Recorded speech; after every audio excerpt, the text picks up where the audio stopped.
Hey guys, tonight we're traveling to a place so remote that the rest of the world forgot it existed for centuries. A tiny speck in the vast Pacific Ocean where time itself moved differently, where the concept of hours and minutes held no meaning, and where the rhythm of existence was measured not by the sun's position in the sky, but by the subtle changes in ocean swells that most of us would never even notice. Tikopia. The name means distant island, and distant it certainly was. Picture, if you will, a volcanic island rising from the Pacific, barely 3 miles long and less than 2 miles wide, situated approximately 120 miles northeast of the larger Santa Cruz Islands. This is Polynesia, at its most isolated. A fragment of land that emerged from the ocean's depths through volcanic activity thousands of years ago, creating a landscape that would become home to one of the most fascinating timekeeping systems ever developed by human civilization. The island itself presented a curious geography to anyone who might have stumbled upon it during the age of European exploration. The remnants of an ancient volcanic crater dominated the landscape, now filled with fresh water to create Lake T, Roto, which occupied nearly a quarter of the island's total area. The surrounding land rose steeply in places, reaching heights of just over 100 feet at the island's highest point, Mount Riani. The coastline offered no natural harbor, no gentle beaches where ships could easily approach. Instead, coral reefs extended outward from the shore, creating a barrier that made landing treacherous for outsiders but provided the islanders with an intimate knowledge of ocean patterns that would prove essential to their unique relationship with time. The people who settled Tikopia arrived sometime around 900 BCE, part of the great Polynesian expansion that saw intrepid navigators colonize islands scattered across millions of square miles of ocean. These weren't accidental discoveries. The settlement of Tikopia, like other Polynesian islands, represented a deliberate act of exploration and colonization carried out by people who possessed navigational knowledge that would astound modern sailors. They brought with them pigs, chickens, dogs, and the fundamental crops of Polynesian agriculture: taro, yams, breadfruit, and coconuts. They brought their gods, their stories, and their understanding of how to read the ocean. What they didn't bring was any concept of measuring time in the way that Europeans, Asians, or even many other Pacific cultures understood it. There were no sundials here, no water clocks, no careful astronomical observations to mark the precise movements of celestial bodies. Instead, the people of Tikopia developed something far more subtle, far more intimately connected to their environment. They learned to read time in the waves. To understand how this worked, you must first abandon your conception of waves as simple, uniform phenomena. When you look at the ocean, you might see waves as just waves. They rise, they fall, they crash against the shore in an endless, monotonous pattern. But to a trained observer, particularly one whose life depends on understanding the ocean's moods, each wave carries information. The height of a swell, its frequency, the angle at which it approaches the shore, the subtle variations in its rhythm, all of these factors tell a story about distant weather patterns, about seasonal changes, about the position of the moon and its gravitational influence on the world's waters. The Tikopians developed a system of time measurement based on what they called the wave count, or ngaru. This wasn't a simple matter of counting individual waves.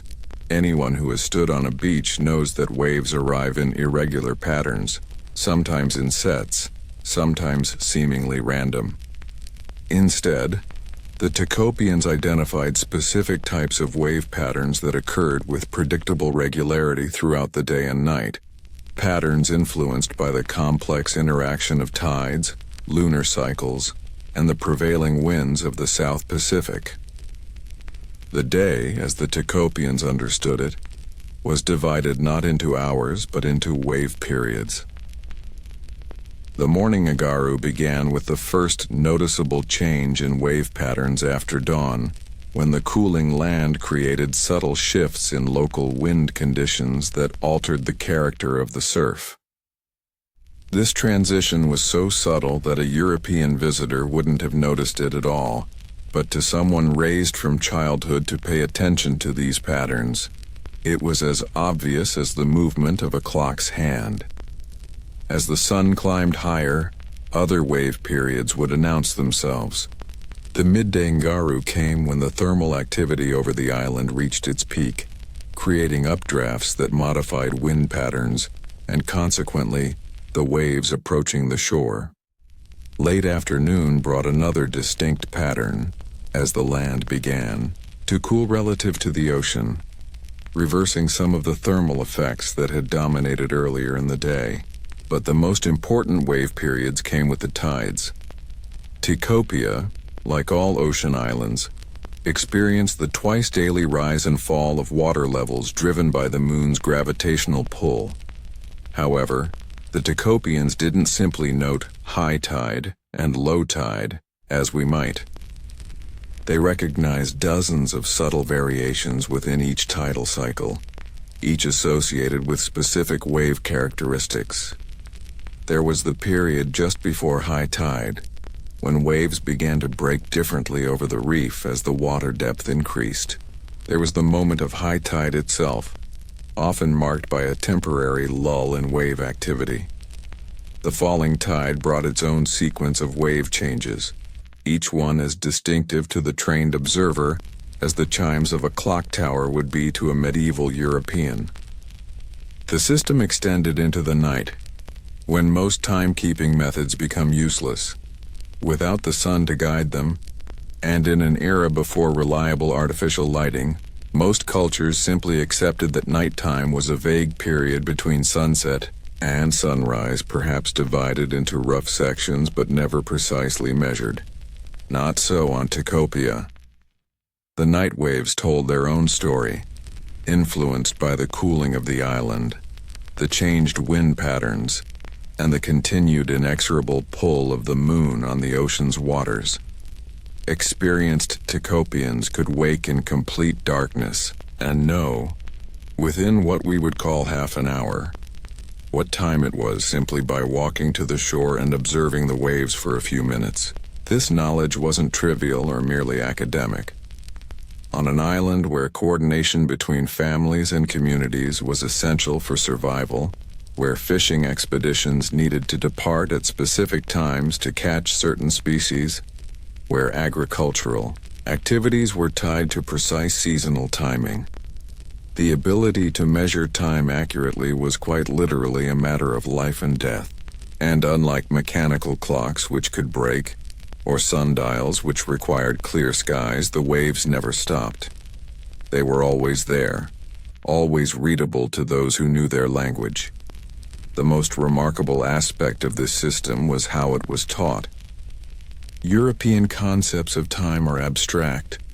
We learn that an hour is 60 minutes, a minute is 60 seconds, but these are arbitrary divisions of the day that bear no necessary relationship to anything we can observe in nature. The Tikopian system, by contrast, was entirely experiential. Children learned it the same way they learned to swim or to climb coconut trees, through direct, repeated experience under the guidance of elders. A young Tikopian would spend countless hours at the shore with a grandfather or grandmother, usually starting around age 5 or 6. At first, the lessons would be simple, noting the difference between the morning waves and the afternoon waves, the obvious distinctions that even an untrained eye might catch. But over months and years, the instruction would become more sophisticated. The elder would wake the child in the middle of the night and lead them to the shore, asking, "What wave period is this?" The child would observe, remember, and slowly build up a mental library of wave patterns that would serve them for life. But here's where the story becomes even more intriguing. where the seemingly simple system of wave time reveals itself to be something far more complex. Because the wave patterns themselves changed with the seasons, with the lunar month, with longer-term climatic cycles. What did the Ticopians do when the fundamental basis of their time measurement shifted? How did they maintain accuracy across these different scales of time? And what happened when the first Europeans arrived, bringing with them mechanical clocks, and a completely different understanding of what time even meant? The seasonal variations in wave patterns presented the Ticopians with a challenge that would have defeated a less observant culture. Imagine trying to tell time using a clock whose face constantly changes, where the position of the numbers shifts throughout the year, where the speed of the hands varies with the weather, and where you must constantly recalibrate your understanding based on factors you cannot directly control. This was the reality of wave time on Ticopia. And yet the system not only worked but achieved a level of precision that astonished the first anthropologists who studied it in detail. The key to understanding this complexity lies in recognizing that the Ticopians didn't think of time as a linear progression of identical units, the way we conceive of hours marching forward in uniform steps. Instead, they understood time as cyclical and contextual. Time was always time in a season, time in a lunar month, time in a particular wind pattern. When a Ticopian said it was the third wave period, they weren't referring to an abstract unit like 3 o'clock. They were describing a specific state of the ocean that occurred at a particular point in the day's progression, and that state would manifest differently depending on whether it was the rainy season or the dry season, whether the moon was full or new, whether the trade winds were blowing strong or had temporarily ceased. Consider the rainy season, which typically lasted from November through April. During these months, the prevailing winds shifted, coming more frequently from the northwest rather than the southeast trades that dominated the rest of the year. This shift altered the entire pattern of waves approaching the island. The coral reefs surrounding Ticopia meant that waves from different directions would refract and diffract in different ways, creating distinctive patterns. A northwest swell would wrap around the island differently than a southeast swell, breaking at different points along the shore, creating different intervals between wave sets. The Ticopians had specific names for the wave periods during the rainy season, names that were different from those used during the dry season. The morning wave period during the rains was called Garu Te Ua Matangi, roughly the wave of the wind rain, and it had characteristics that simply didn't exist during the dry months. The water itself was different, fresher from river runoff, cloudier with sediment, cooler from the increased cloud cover. All of these factors influenced wave behavior in subtle ways that the Ticopians had learned to recognize. But the most sophisticated aspect of the system involved the lunar month. The moon's gravitational influence on tides is, of course, a universal phenomenon, and cultures around the world have long recognized the connection between lunar phases and tidal patterns. What made the Ticopian system remarkable was the granularity with which they understood this relationship. They didn't simply know that tides were higher during the full and new moons, what we call spring tides. They had identified and named specific wave patterns associated with each day of the lunar month. The lunar month on Ticopia was divided into 30 named periods, each approximately corresponding to one day, though the Ticopians weren't rigidly attached to this equivalence. What mattered wasn't the abstract number of days, but the observable state of the moon and its effects on the waves. The first night after the new moon was Rakau Ulu, the emerging wood, when the first sliver of moon became visible, and the wave patterns began their shift toward the higher tides that would peak a week later. Each subsequent night had its own name, Rakau Muli, Rakau Mua, and so on, each associated with specific tidal and wave characteristics. By the time the moon reached its first quarter, Approximately 7 days into the cycle, the waves had transformed substantially. This was Ekeaga, when the tides were noticeably stronger and the wave periods throughout each day became more pronounced. A Tikopian could identify Ekeaga not by looking at the moon, though they certainly did that, but by observing that the midday wave period arrived slightly earlier and lasted slightly longer than it had during the new moon phase, and that the wave sets contained more energy, breaking higher on the beach. The full moon, called Amea, brought the highest tides of the month and the most dramatic wave periods. During Amea, the normally subtle transitions between wave periods became obvious even to a casual observer. The night waves during the full moon had a particular character that appeared at no other time. The increased illumination allowed the Tikopians to see the wave patterns more clearly, but more importantly, the waves themselves were different, more powerful, more regular in their intervals. Fishing expeditions were often timed to specific wave periods during Omea, when certain fish species could be found in particular locations relative to the reef. As the moon waned through its second half, each night brought its own named period and associated wave patterns, completing the cycle until the moon disappeared again and the process began anew. A Tikopian didn't need to consult a calendar to know where they were in the lunar month. They simply had to spend a few minutes at the shore, observing the waves, feeling the strength of the tide, noting the timing and character of the wave sets.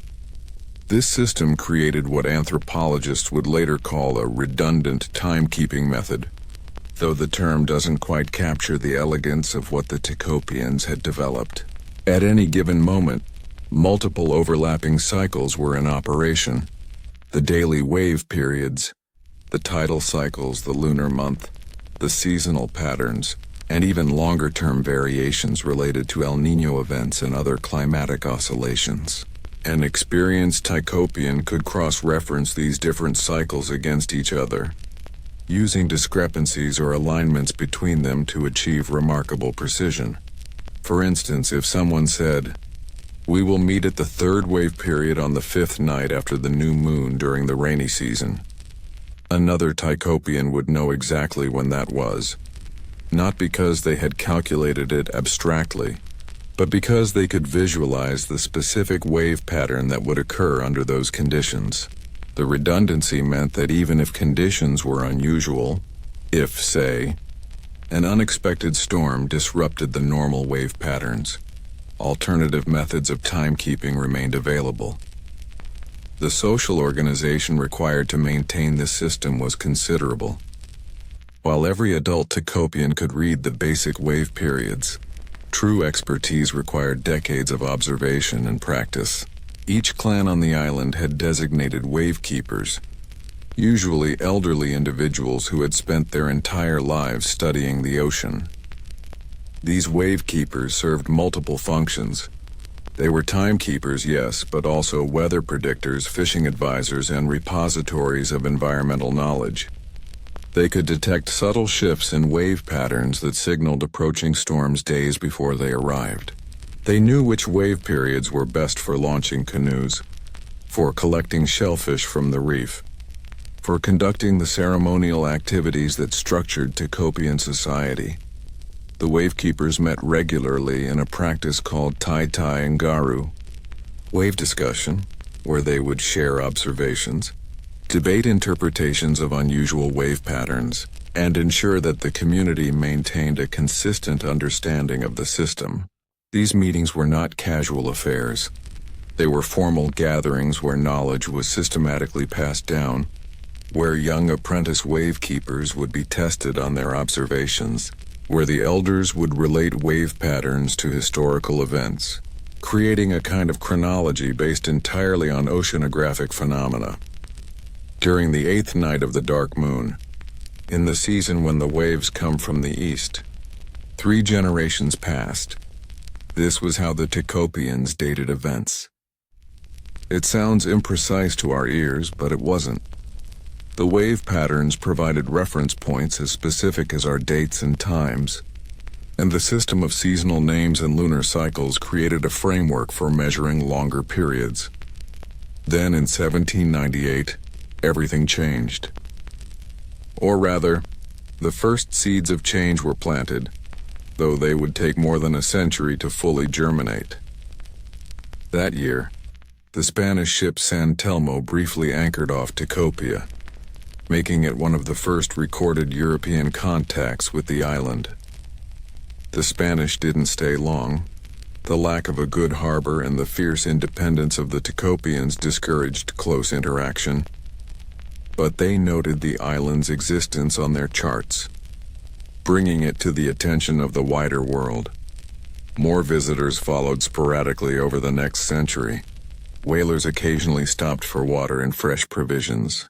Missionaries eventually arrived, though they had limited success converting the deeply traditional Tikopians. And with these outsiders came clocks, mechanical devices that measured time in a way that seemed to the Tikopians both marvelously precise and utterly disconnected from reality. Imagine the confusion on both sides. A European missionary, consulting his pocket watch, might say, "We will hold services at 10 o'clock tomorrow morning." The Tikopian translator would struggle to convey this concept. 10 o'clock meant nothing here. Instead, they might say, "The missionary wants to gather when the morning waves reach the fourth period, when the tide begins to rise." But the fourth wave period didn't occur at the same time each day in the European sense. It shifted with the tides, with the moon, with the season. Tomorrow's fourth wave period might occur at what the missionary would call 9:30 a.m. or 10:15 a.m., depending on various factors. The Europeans found this maddening. How could you run a mission, organize labor, coordinate activities when time itself was this fluid? The Tikopians, for their part, found the European obsession with mechanical time baffling. Why would you need a device to tell you something that the ocean announced so clearly? Why would you want to measure time in units that had no connection to the natural world around you? But the greater question remained unanswered, lurking beneath these cultural misunderstandings. What would happen when these two systems of time collided? Could wave time survive in a world increasingly dominated by mechanical clocks and standardized hours? And what might be lost if it disappeared? Not just a timekeeping system, but an entire way of understanding humanity's relationship with the natural world. The collision between wave time and clock time accelerated dramatically in the early 20th century, though not in the way one might expect. It wasn't colonial administrators or missionaries who dealt the most significant blow to the Tikopian system. It was something far more mundane and far more insidious. The introduction of commercial copra production and the wage labor economy that came with it. Copra, the dried meat of coconuts, became a valuable commodity in the global market during the late 1800s and early 1900s, used in manufacturing soap, cosmetics, and various industrial products. Even remote Tikopia wasn't immune to these economic forces. By the 1920s, European trading companies had established regular contact with the island, arriving on scheduled ships to purchase copra and sell manufactured goods. And scheduled ships operated on clock time, not wave time. The traders would announce, "The ship will arrive on the 15th of March and will depart on the 18th. This created an immediate problem. The Tikopians had no difficulty understanding the lunar month. They had their own sophisticated lunar calendar, but the European calendar, with its arbitrary month lengths and its disconnect from actual lunar phases, was foreign to them. More problematically, the traders needed copra ready for loading at specific times, measured in hours, not wave periods. "We need 5 tons loaded by 3 o'clock tomorrow afternoon," a trader might demand. The Tikopian chief would nod, but internally a complex translation was taking place. 3 o'clock meant nothing directly. But through experience, the Ticopians learned to associate certain clock times with certain wave periods.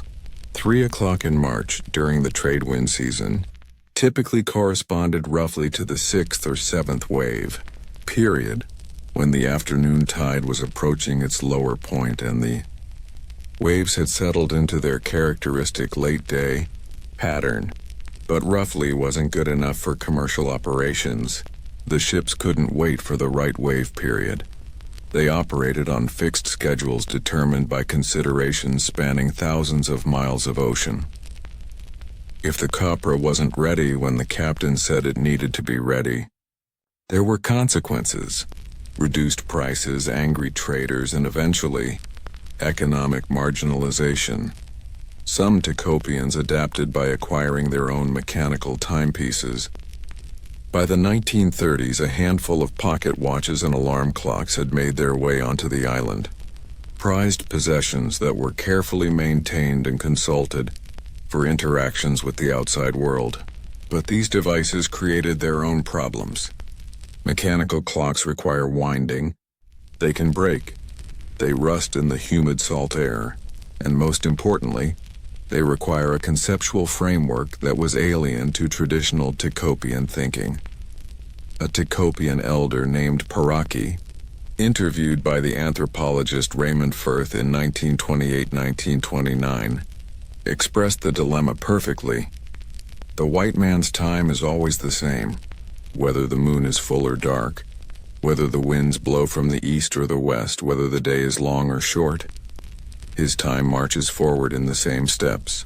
But the ocean's time is alive, it breathes with the world.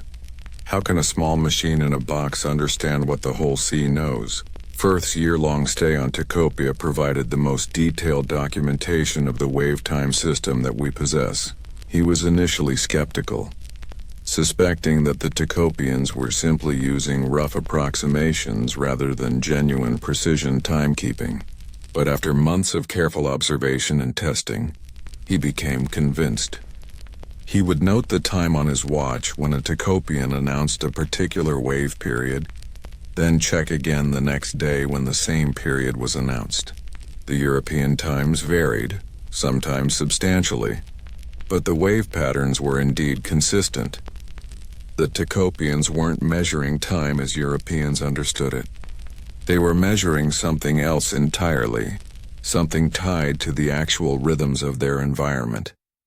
Firth documented dozens of wave period names and their characteristics, creating a kind of Rosetta Stone between wave time and clock time. His notes reveal the sophistication of the system.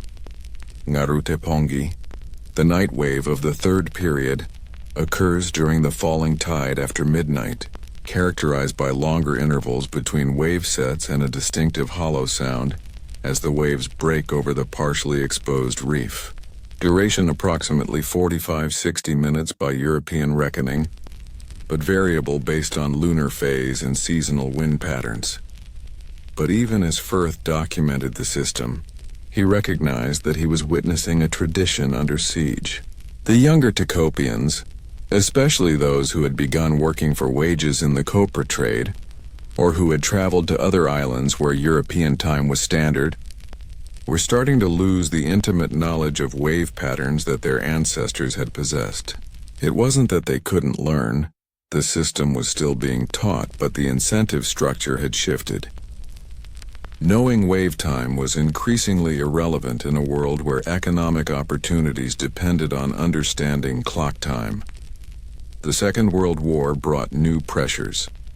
While Tikopia was far from the major theaters of conflict, the war disrupted shipping patterns and brought occasional military vessels to the region.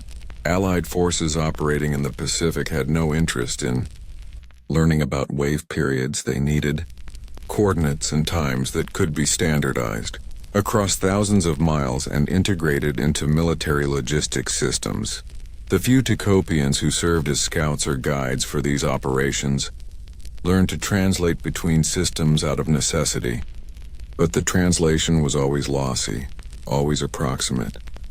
By the 1950s, the British colonial administration of the Solomon Islands, which had nominal authority over Tikopia, began pushing for greater integration of the island into the modern economy. This meant schools where children learned English and mathematics, where they practiced telling time using clocks mounted on classroom walls. It meant government officials arriving on scheduled vessels and expecting the local chiefs to appear for meetings at specific clock times. It meant the gradual erosion of the old ways, not through deliberate suppression but through the simple fact that clock time was becoming necessary for survival in the modern world. Yet something remarkable happened. The wave time system didn't die. It adapted. By the 1970s and 1980s, most Tecopians operated in a kind of temporal bilingualism. They used clock time for interactions with the outside world, for school schedules, for church services. Christianity had finally gained a foothold on the island, for coordinating with the supply ships. But among themselves, especially for traditional activities like fishing, agriculture, and ceremonial events, they continued to use wave time. An anthropologist visiting in 1982 documented a fascinating example of this dual system. A group of fishermen was planning an expedition to catch tuna, which required departing at a specific point in the tidal cycle when the fish were most likely to be found near a particular reef formation. The discussion about timing happened entirely in terms of wave periods and lunar phases. But when one of the younger fishermen wanted to ensure he would be back in time for a church meeting, he asked, "What time will that be?" Meaning clock time. One of the elders paused, made some mental calculations, and said, "If we leave at the second morning period, we should return by 3 o'clock, maybe 4. The ability to translate between systems had become a valued skill. But the two systems served different purposes and were kept carefully separate in conversation. This pragmatic coexistence might have continued indefinitely, with wave time slowly fading but never quite disappearing, preserved as a kind of cultural heritage. But in the 21st century, an unexpected development occurred. Scientists became interested in Tecopian wave time not as a quaint historical curiosity, but as a potentially valuable source of environmental knowledge.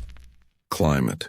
Researchers studying sea level rise and changing ocean conditions realized that the Tecopians possessed generational knowledge about wave patterns that might reveal long-term trends, invisible in the relatively short span of instrumental measurements.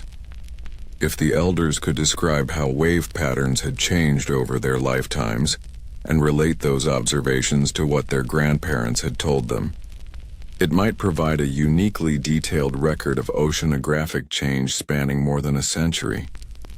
In 2008, a team of oceanographers and anthropologists traveled to Tecopia specifically to document this traditional knowledge. They discovered that the eldest wave keepers, now in their 80s and 90s, could indeed describe changes. The timing of certain seasonal wave patterns had shifted. Some wave periods that had once been distinct had become harder to differentiate. The correlation between lunar phases and tidal extremes had subtly altered. All of these observations aligned with what climate models predicted should be happening as ocean temperatures rose and atmospheric circulation patterns changed. But the Tecopian observations provided a level of local detail that no scientific instrument had captured. This recognition sparked a modest revival of interest in wave time among younger Tecopians. Suddenly, the old knowledge wasn't just tradition, it was data, valuable in the language of the modern world. A few teenagers began apprenticing with the remaining wave keepers, learning to read the ocean the way their ancestors had. The knowledge was being framed differently now, often discussed in terms of traditional ecological knowledge and climate change adaptation, but it was still fundamentally the same system, reading time in the waves. As of the most recent anthropological surveys, perhaps 24 Tecopians still possess deep expertise in wave time, most of them elderly. Another 100 or so have working knowledge, enough to use the system for fishing or agriculture, though not with the precision of the true masters. The rest of the population, especially those born after 1990, know about wave time as a cultural tradition, but cannot really practice it. They can tell you that their ancestors measured time by waves, but they couldn't tell you what wave period it is right now without walking to the shore and guessing. The question of what has been lost in this transition is more complex than simple nostalgia might suggest. Yes, a unique timekeeping system has nearly vanished, and with it, a way of being in the world that was more directly connected to natural rhythms than our clock-governed existence. But the Tecopians themselves aren't necessarily mourning this loss. Many of them appreciate the conveniences that clock time and integration into the global economy have brought. They have access to better medical care, education, and opportunities that were unimaginable when their ancestors lived in near total isolation. What remains profoundly thought-provoking is what the Tecopian example reveals about the nature of time itself. We tend to think of time as an objective, universal phenomenon, something that exists independent of human perception, and that can be measured with increasing precision using increasingly sophisticated instruments. But the Tecopians demonstrate that time can also be understood as something relative, contextual, and deeply embedded in local environments. Their time wasn't wrong or primitive. It was simply different, optimized for a different set of needs and priorities.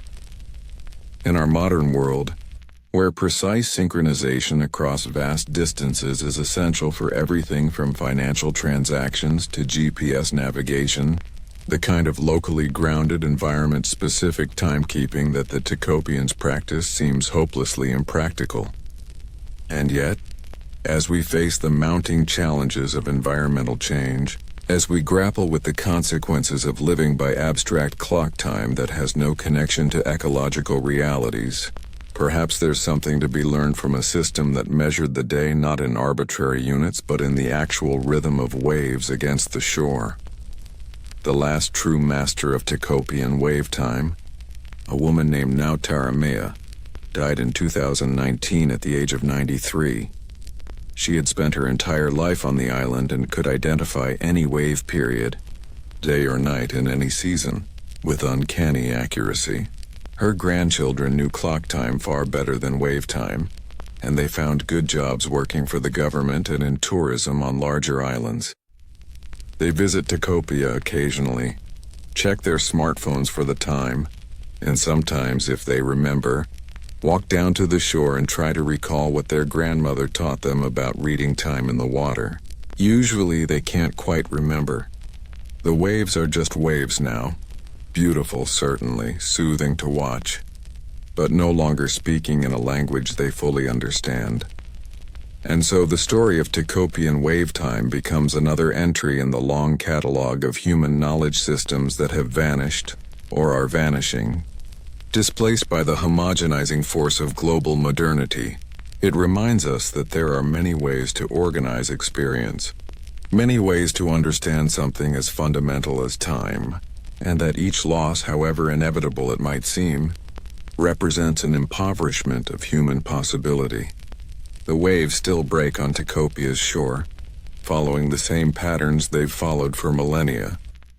But now they mostly break unread, their temporal information ignored in favor of the digital displays on devices that care nothing for tides or seasons, counting down identical seconds in an endless, uniform march toward whatever future awaits us all. The year is 1127. And Brother Elfric has not slept through an entire night in 43 years. This is not insomnia in any medical sense. It is his job, his calling, his entire reason for existing within the thick stone walls of the Benedictine monastery at Cluny, in what is now east-central France. Brother Elfric is a horologist, though that word wouldn't be coined for another few centuries.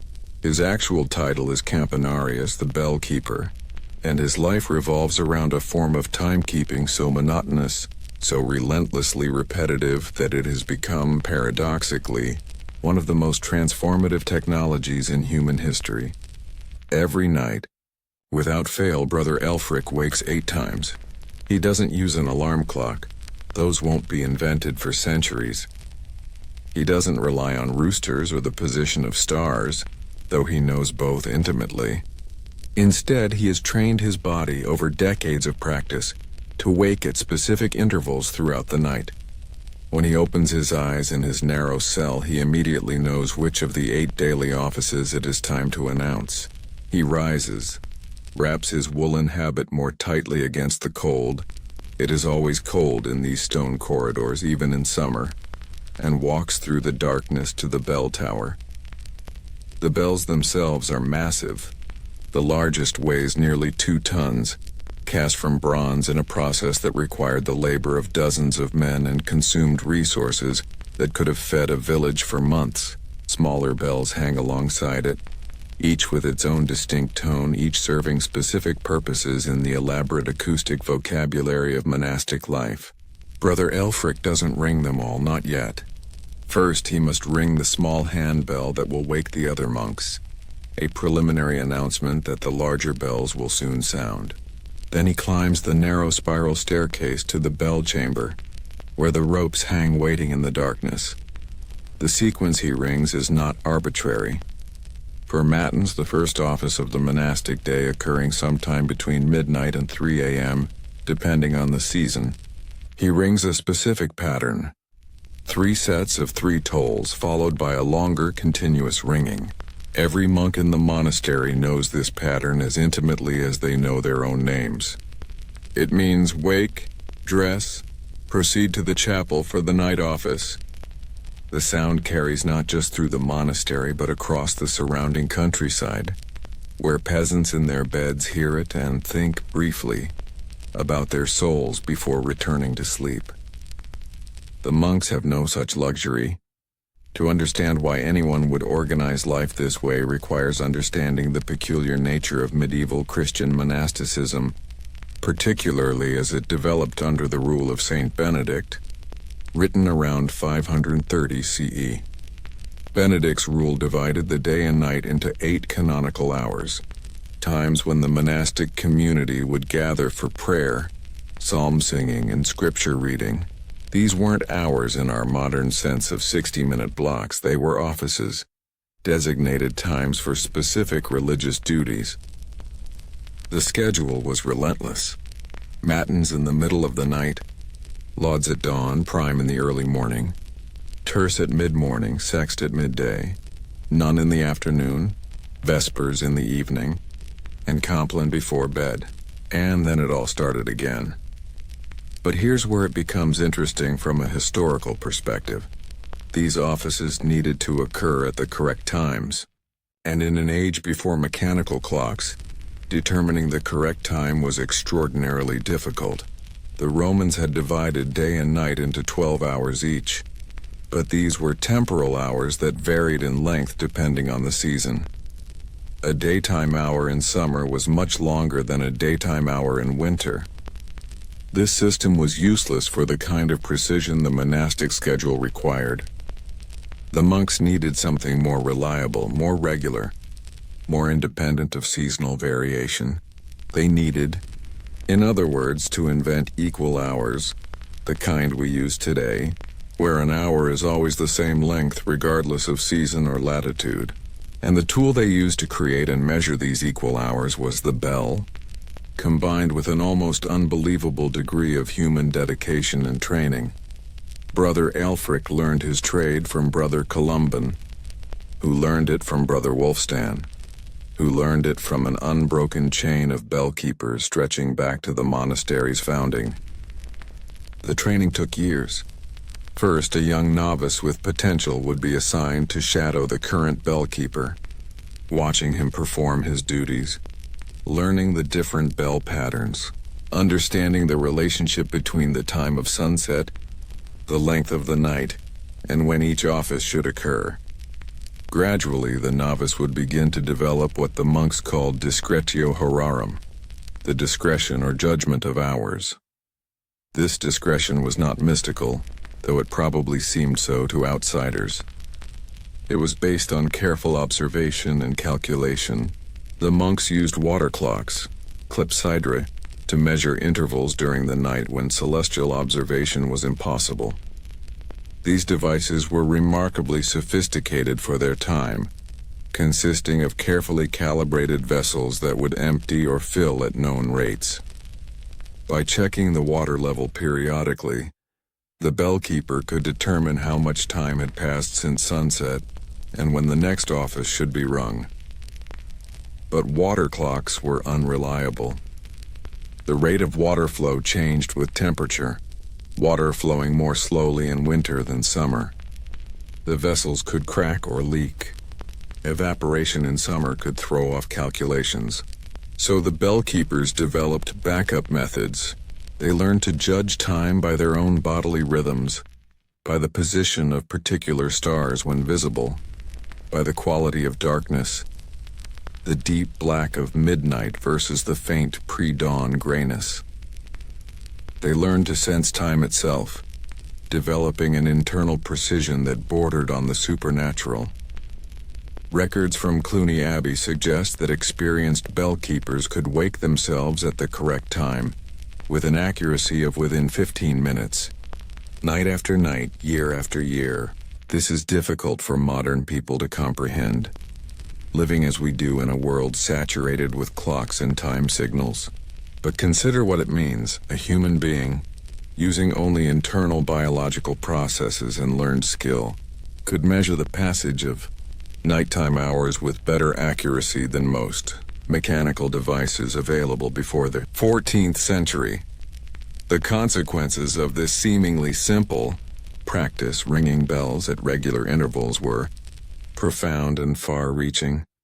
The bells didn't just regulate monastic life, they began to regulate secular life as well.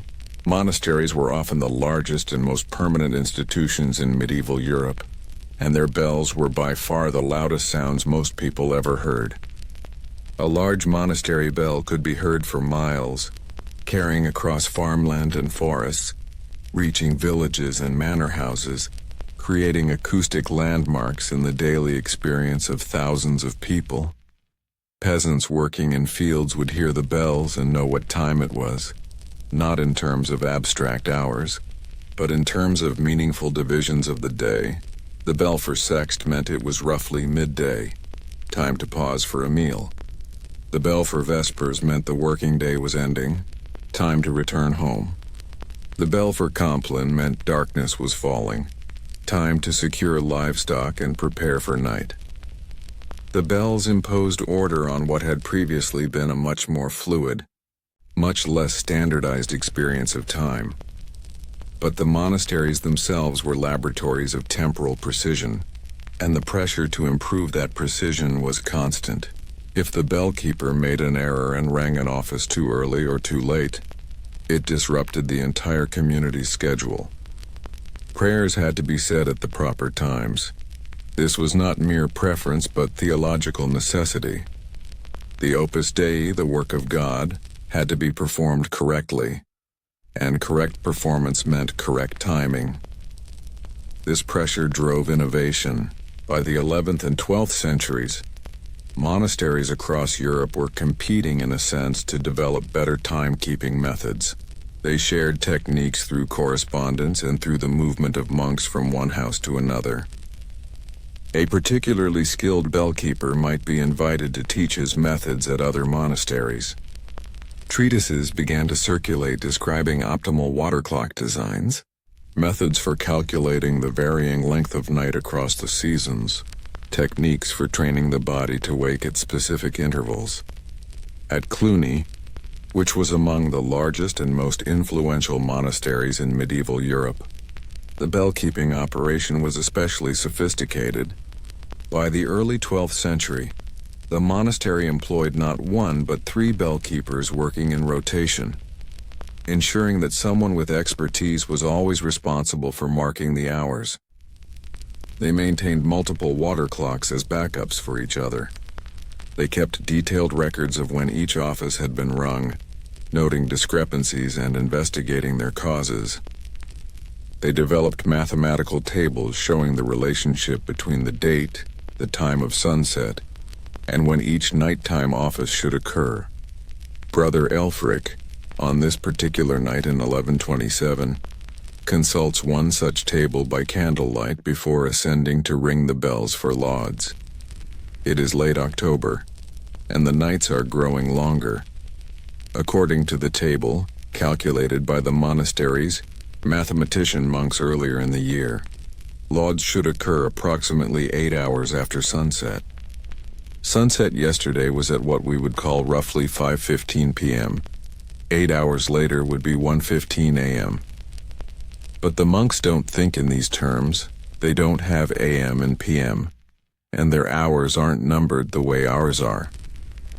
Instead, Elfric knows that lauds should come when the night is approximately 2/3 complete, when certain stars visible this time of year are in particular positions. When his water clock shows a specific level, he checks the water clock. The level looks correct. He steps outside briefly, looks at the sky, clear tonight, and yes, the stars are where they should be. His own sense of time, honed over 4 decades, tells him it is indeed time for lauds. He returns to the bell tower and begins to ring. The sound echoes across the monastery grounds, across the village of Cluny, across the surrounding farmland. In the monastery church, monks begin to file in, taking their assigned places in the choir stalls. They've been awakened by the smaller handbell, have dressed in darkness, have walked through cold corridors to arrive here. Now they'll spend the next hour singing psalms, listening to readings, performing the elaborate liturgical dance that structures their entire existence. And when this office ends, they'll have perhaps 2 hours before prime the next office. Some will return to bed. Others, like Brother Elfric, will use the time for study or work, always listening for the bells that will summon them again. This is their life. This is every day, every week, every month, every year. The same bells, the same schedule, the same relentless division of time into 8 segments, each requiring the community's presence and participation. To our modern sensibilities, it seems almost unbearably monotonous. How could anyone live this way year after year, never sleeping through a night, never having an unscheduled day, never experiencing time as something fluid and personal rather than rigid and communal? And yet, this monotony was creating something revolutionary. In learning to measure equal hours, in developing techniques for precise time measurement independent of natural phenomena like sunrise and sunset, in training humans to internalize regular temporal intervals, the monasteries were laying the groundwork for mechanical clocks, for standardized time, for the entire temporal infrastructure of modern industrial civilization. The boring, repetitive ringing of bells thousands of times across hundreds of monasteries over hundreds of years was slowly, almost imperceptibly, changing how human beings understood and related to time itself. But what happened when this system encountered the real complexities of astronomical time? How did the bell keepers handle the fact that the correct time for these offices was constantly shifting with the seasons? And what strange compromises and calculations did they develop to maintain their illusion of regularity in a universe that refuses to cooperate with human desires for order? The fundamental problem facing Brother Elfric and every other medieval bellkeeper was this: the Earth does not cooperate with the desire for equal hours. The length of daylight varies throughout the year, ranging from roughly 16 hours at the summer solstice to 8 hours at the winter solstice in the latitudes of most European monasteries. If you're trying to maintain a schedule of 8 offices distributed somewhat evenly across the full 24-hour period, this variation creates an immediate mathematical nightmare. The Benedictine rule specified that the night offices, matins and lauds, should occur during the hours of darkness, while the day offices, prime through compline, should occur during daylight. But darkness in December lasts 16 hours, while darkness in June lasts only 8. Should the night offices be spaced differently in winter than in summer? Should there be longer intervals between some offices and shorter intervals between others? Should the entire schedule shift with the seasons, or should it remain fixed? Different monastic communities answered these questions differently, leading to a fascinating diversity of practices across medieval Europe.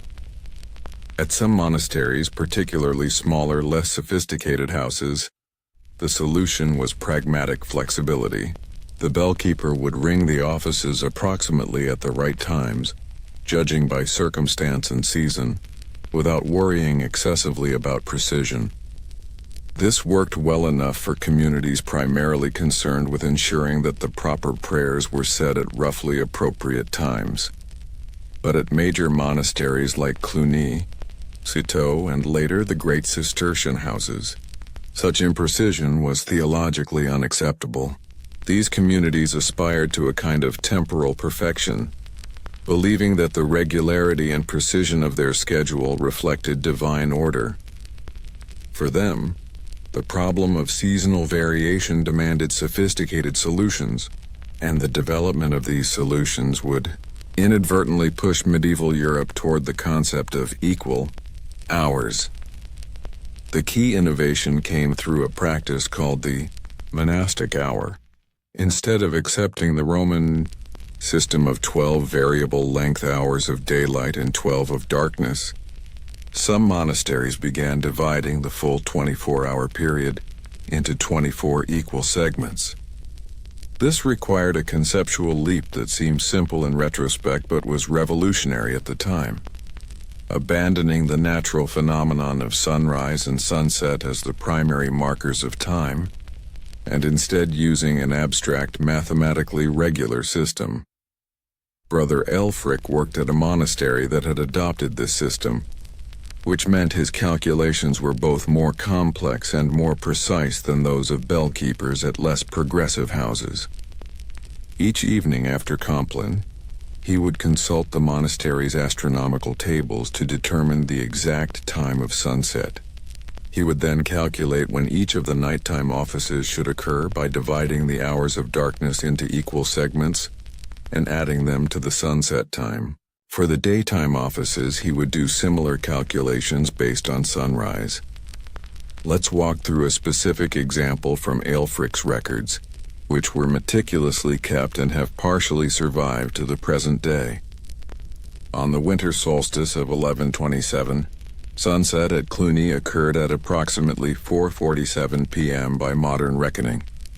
Sunrise the following morning would occur at approximately 8:13 a.m., giving a night of roughly 15 hours and 26 minutes.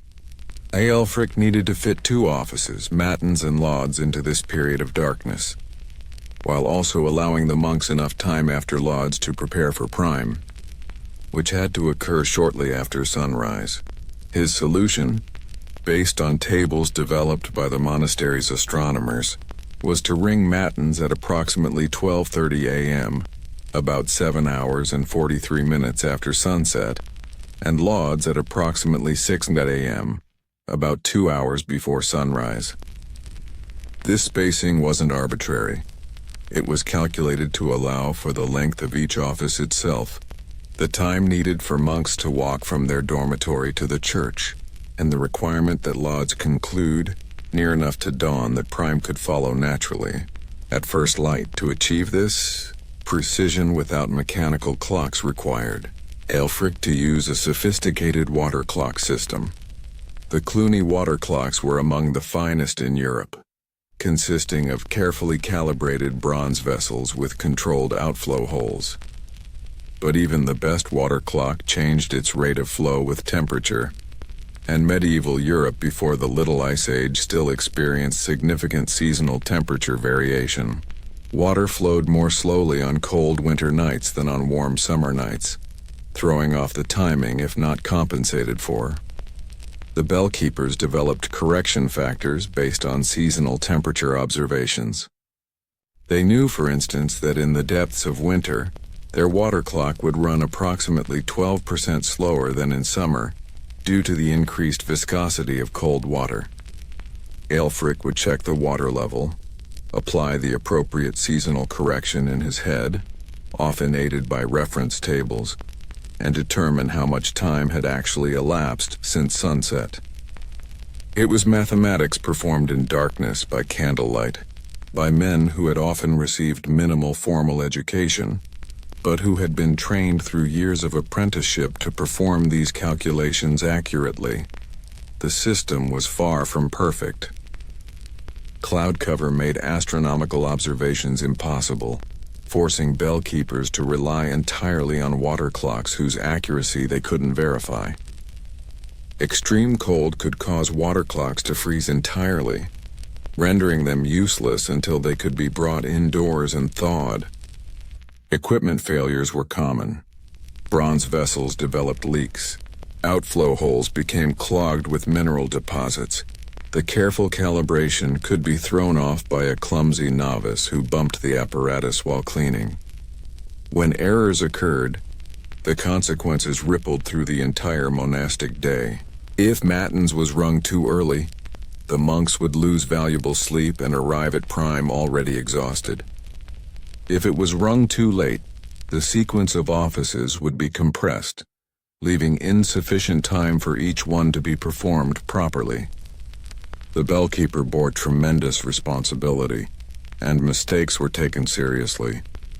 Monastic rules provided for penances, additional prayers, fasting, sometimes public, confession, for bellkeepers whose negligence disrupted the community's schedule, but the most interesting aspect of this system was how it created a feedback loop driving technological innovation.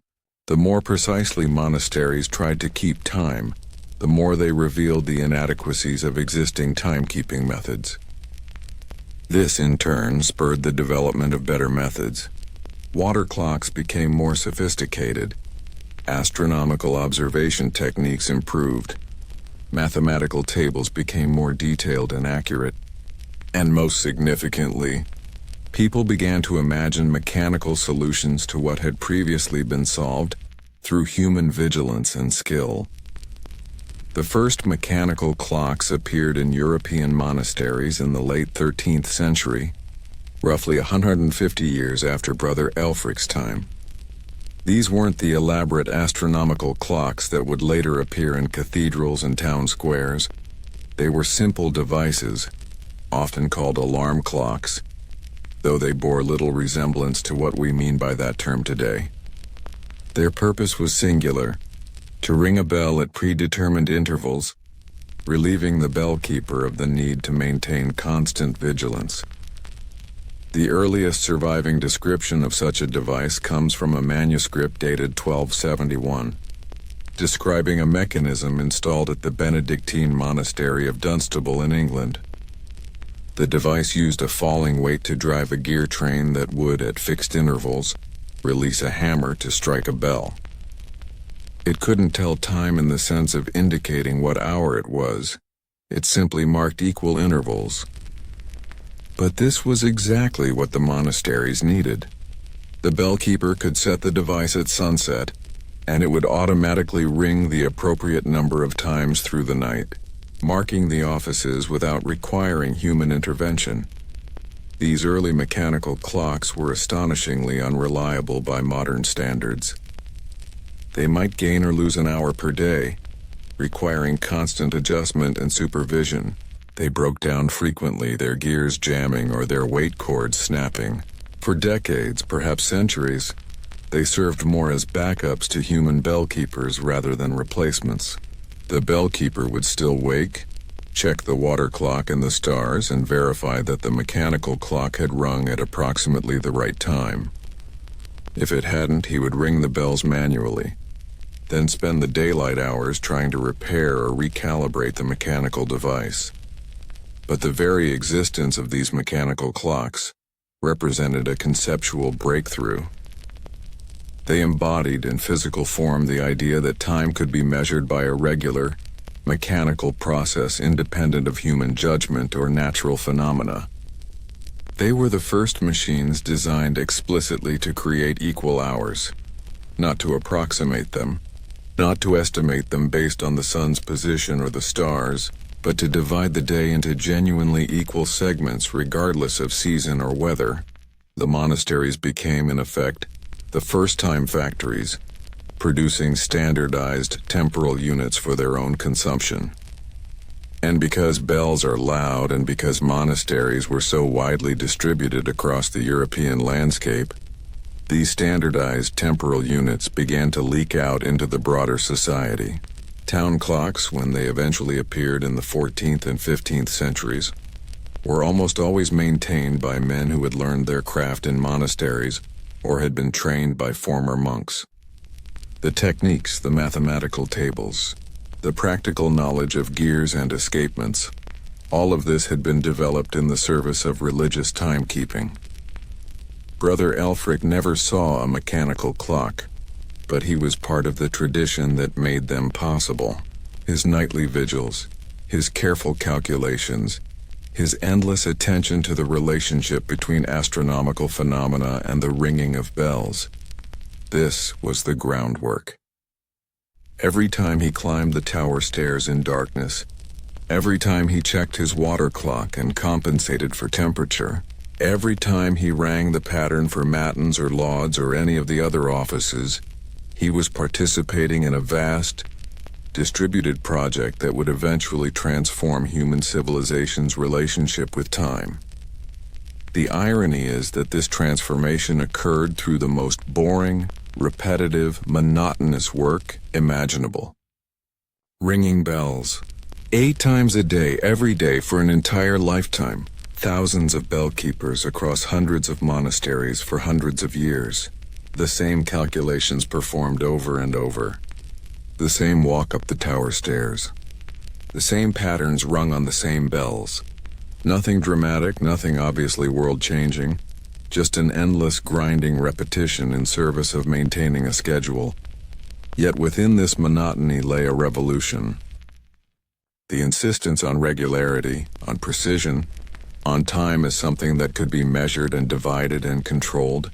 These ideas, practiced and refined in monastic bell towers, would eventually escape the monastery walls and reshape the entire world. The factory whistles of the Industrial Revolution, the train schedules of the 19th century, the time zones and standardized hours that govern global commerce today, all of these descend through a long and winding path, from medieval monks trying to figure out when to ring their bells. But the story of monastic timekeeping wasn't just about technological development. It was also profoundly about human endurance and the psychology of living, according to such a rigid temporal regime. What did it do to a person, to a community, to live for decades according to this unforgiving schedule? How did the monks cope with the sheer monotony, and what happened to the bell keepers themselves? Men like Brother Elfric, who spent their entire lives in service to the bells, who never knew a full night's sleep, who measured out their existence in the intervals between one ringing and the next. Brother Elfric died in 1152 at the age of 69, which was remarkably old for a medieval person who had spent his entire adult life chronically sleep-deprived. The monastery records note his death briefly: Elfric Campanarius Fidelis, Elfric faithful bellkeeper. There is no elaborate eulogy, no detailed account of his decades of service. Just those 2 words, faithful bellkeeper. In the monastic worldview, this was the highest praise possible. He had done his job day after day, night after night for 43 years, until his body finally gave out. The records don't tell us how Aelfric felt about his life's work. Did he find it meaningful? Did the endless repetition drive him to despair? Or did he achieve some kind of transcendent acceptance? We can only speculate based on the few fragments of personal testimony that survive from medieval bell keepers. supplemented by what we know about the psychology of extremely repetitive work and chronic sleep deprivation. A manuscript from the monastery at B in Normandy, dated to approximately 1180, contains a rare first-person account from a bellkeeper named Guillaume. He wrote, "The bells become your children, your only companions in the night. You know each one's voice, how the great bell speaks deep and solemn, how the small bell chatters bright and quick. In darkness, when the whole world sleeps, you alone are awake, you alone are watching, you alone are marking time for God. There is a loneliness in this that cannot be described to those who have not lived it, but there is also a strange comfort. You are never uncertain about your purpose. The bells will ring. You will ring them. This is all that matters." Guillaume's testimony hints at both the burden and the consolation of the bellkeeper's life. The burden was obvious: the physical exhaustion, the social isolation. Bellkeepers rarely participated in the normal rhythms of monastic socializing, since they were always either ringing bells or sleeping between ringings. The tremendous responsibility, but the consolation came from certainty, from purpose, from the elimination of all ambiguity about what one's life was for. Modern psychological research on people who work rigid shift schedules, nurses, factory workers, military personnel, reveals that chronic sleep deprivation has profound effects on cognition, emotion, and physical health. Medieval bellkeepers were essentially working permanent night shifts interrupted by day shifts, never allowing their bodies to fully adapt to any normal circadian rhythm. They would have experienced what we now recognize as the symptoms of chronic sleep disruption: difficulty concentrating, mood instability, weakened immune function, increased susceptibility to illness. Yet many bellkeepers lived to surprisingly old ages, and some monastic records suggest they were valued and respected members of their communities. How is this possible? Part of the answer may lie in what psychologists call adaptive reframing, the ability to find meaning and satisfaction in circumstances that might otherwise be intolerable. The bellkeepers weren't merely suffering through their duties. They had constructed an entire theology around their work. Time in Christian theology belonged to God. It was a gift, a creation, something that humans were merely stewarding. The bellkeeper, then, wasn't just marking hours. He was participating in the divine order, helping to structure the community's prayer life, ensuring that the Opus Dei was performed correctly. This wasn't make-work or meaningless drudgery. It was sacred duty. Brother Aelfric, climbing those tower stairs for the 40,000th time on a cold October night in 1150, wasn't thinking how boring this is. He was thinking, or at least, he had been trained to think, I am serving God by doing this. The power of this reframing shouldn't be underestimated. Viktor Frankl, the psychiatrist who survived Nazi concentration camps, famously argued that humans can endure almost any suffering if they can find meaning in it. The medieval bellkeepers had meaning in abundance. Every ring of the bell was an act of devotion. Every successful night of keeping time was a small victory against chaos and disorder. The monotony wasn't a bug. It was a feature. Repetition was holy. Regularity reflected divine perfection. But there were limits to how much reframing could accomplish. Monastic records contain occasional references to bellkeepers who broke under the strain. A chronicle from the Cistercian monastery at Rievaulx in Yorkshire mentions a bellkeeper named Thomas who, in 1198, became confused in his mind and rang the bells at improper times, disturbing the community with his disorder. The abbot eventually relieved Thomas of his duties and assigned him to work in the monastery garden, where the consequences of confusion would be less disruptive.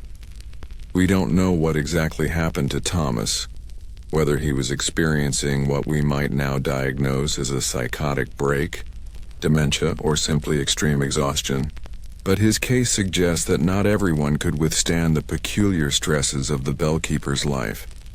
The job required not just physical endurance but a specific psychological constitution, the ability to tolerate extreme repetition, to function effectively while chronically tired, to maintain precision and reliability when human biology was screaming for rest and variation.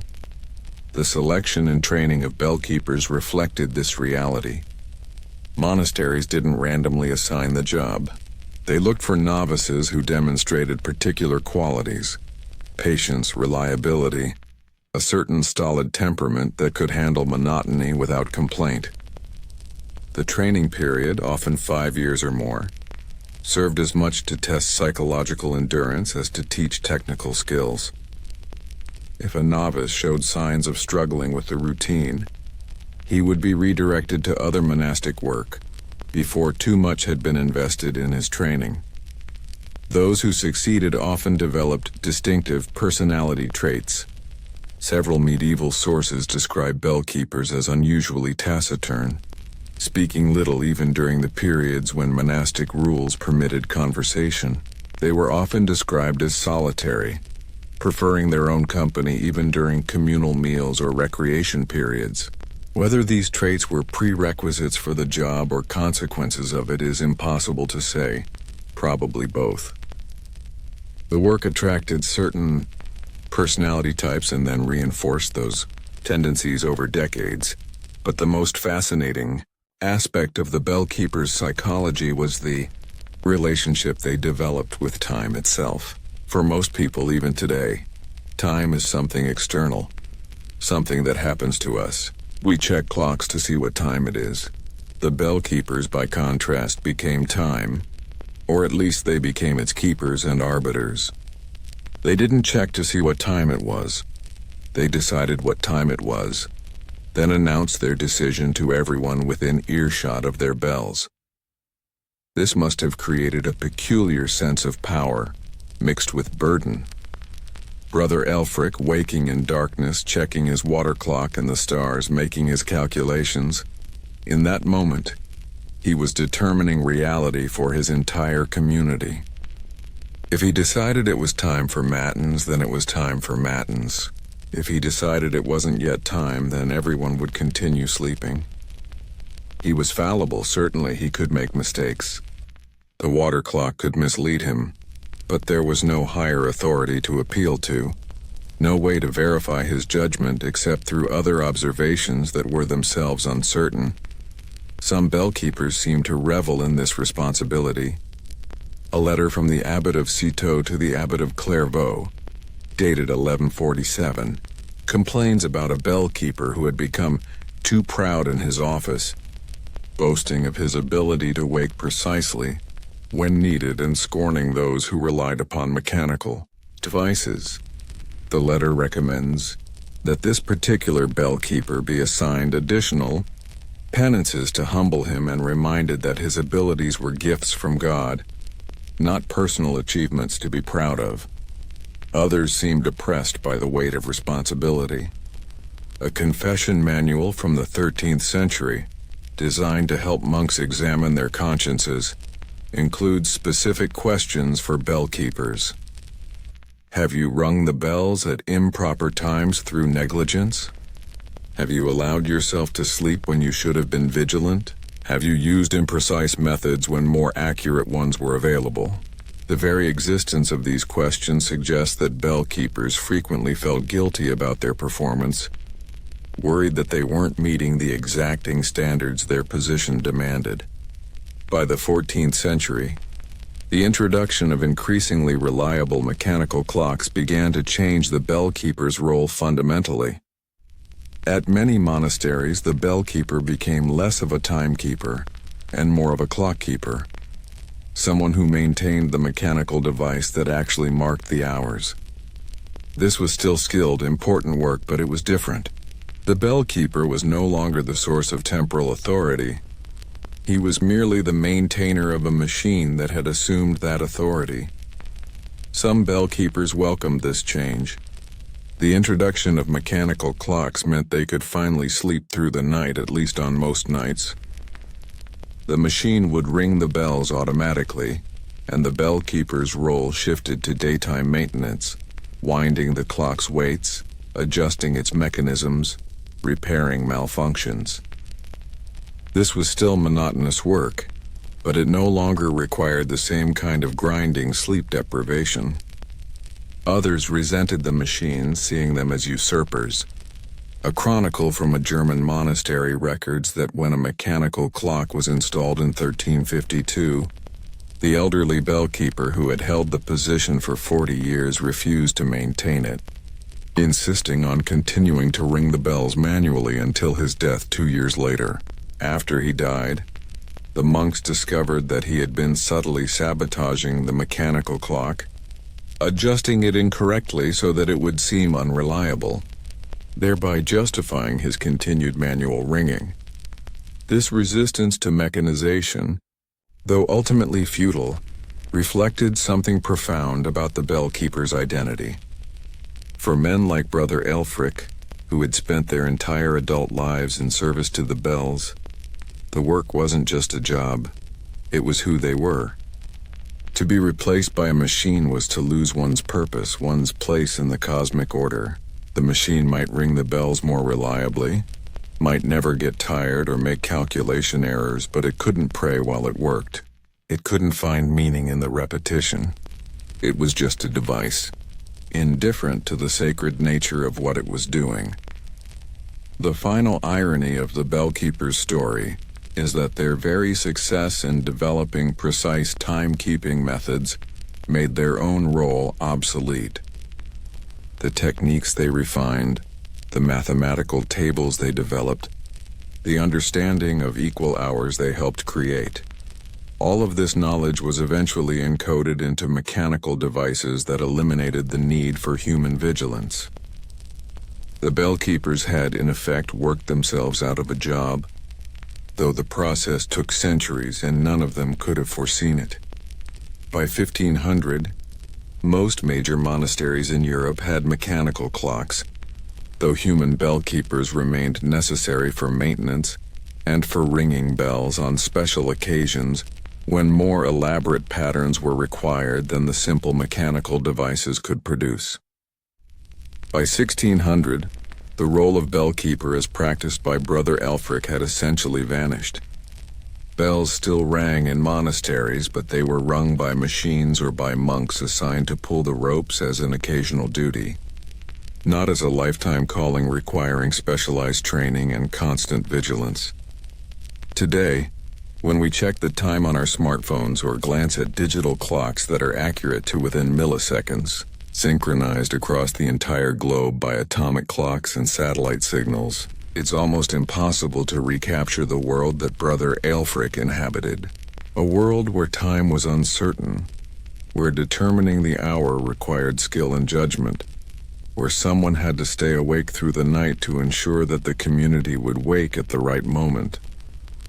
A world where the boring, monotonous work of ringing bells at regular intervals was considered so important that men dedicated their entire lives to it. Yet we are the inheritors of their work.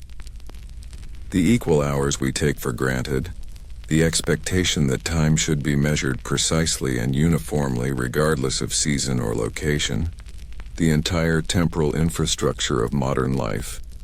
These things didn't emerge naturally or inevitably. They were created slowly and laboriously by people like Brother Elfric, who climbed tower stairs in darkness thousands upon thousands of times, who checked water clocks and consulted astronomical tables, who trained themselves to wake at precise intervals, who rang bells in specific patterns to tell their communities what time it was. Their work was boring. It was repetitive. It was exhausting. It was, by any reasonable standard, an extraordinarily difficult way to live. And it was also, in its quiet, grinding, monotonous way, revolutionary. The bells they rang echoed not just across the medieval countryside but forward through time, shaping the very concept of time itself, helping to create the world we now inhabit where every moment is measured, Every hour is accounted for, and where the idea that someone would need to stay awake all night just to know when to ring a bell seems almost incomprehensibly archaic. Brother Aelfric, faithful bellkeeper, died having never slept through a night for 43 years. His life was defined by repetition, by routine, by the endless ringing of bells marking hours that almost no one outside his monastery would have recognized as hours at all. He left no great writings, no lasting monuments, no achievements that history saw fit to celebrate. He just rang bells accurately and reliably for 4 decades. And in doing so, he helped build the temporal architecture of modernity, one boring, monotonous, essential ring at a time. In the spring of 1507, in a small print shop in the town of Saint-Dié-des-Vosges in the Duchy of Lorraine, a man named Martin Waldseemüller put the finishing touches on what would become one of the most influential maps in history. The map was enormous by the standards of the time. 12 separate woodcut sheets that, when assembled, measured roughly 8 feet by 4 feet. It depicted the entire known world with remarkable accuracy for its era, incorporated the latest discoveries from the voyages of exploration, and most famously, was the first map to use the name America for the New World.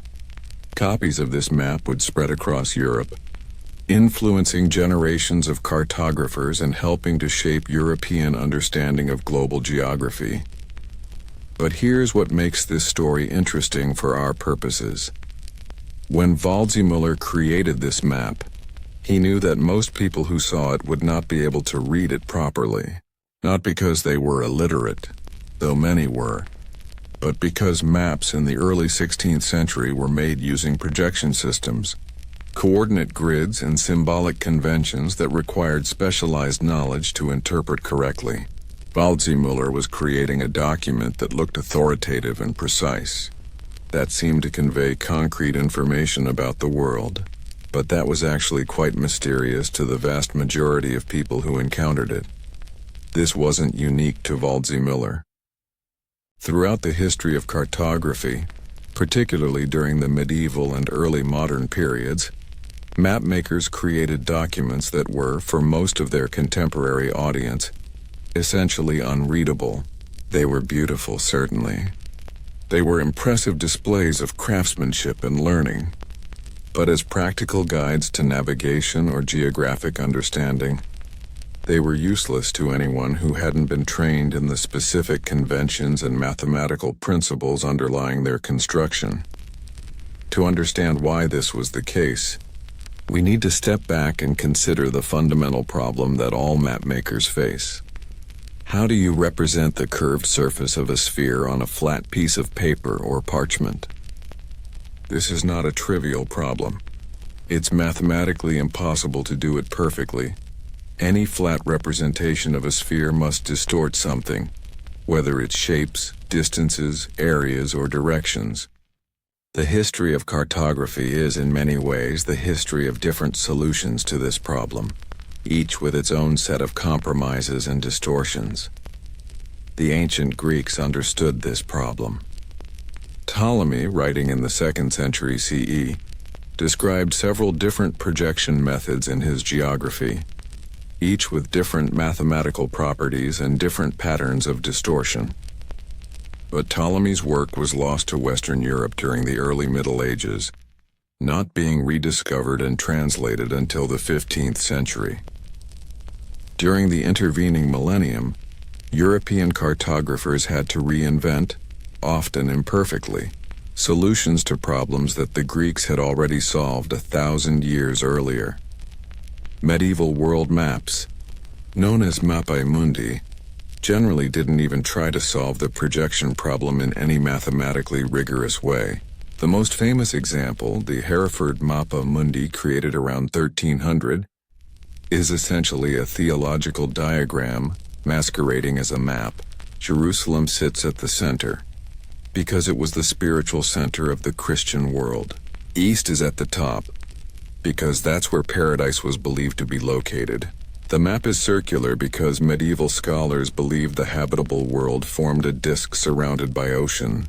Distances and directions are almost entirely arbitrary.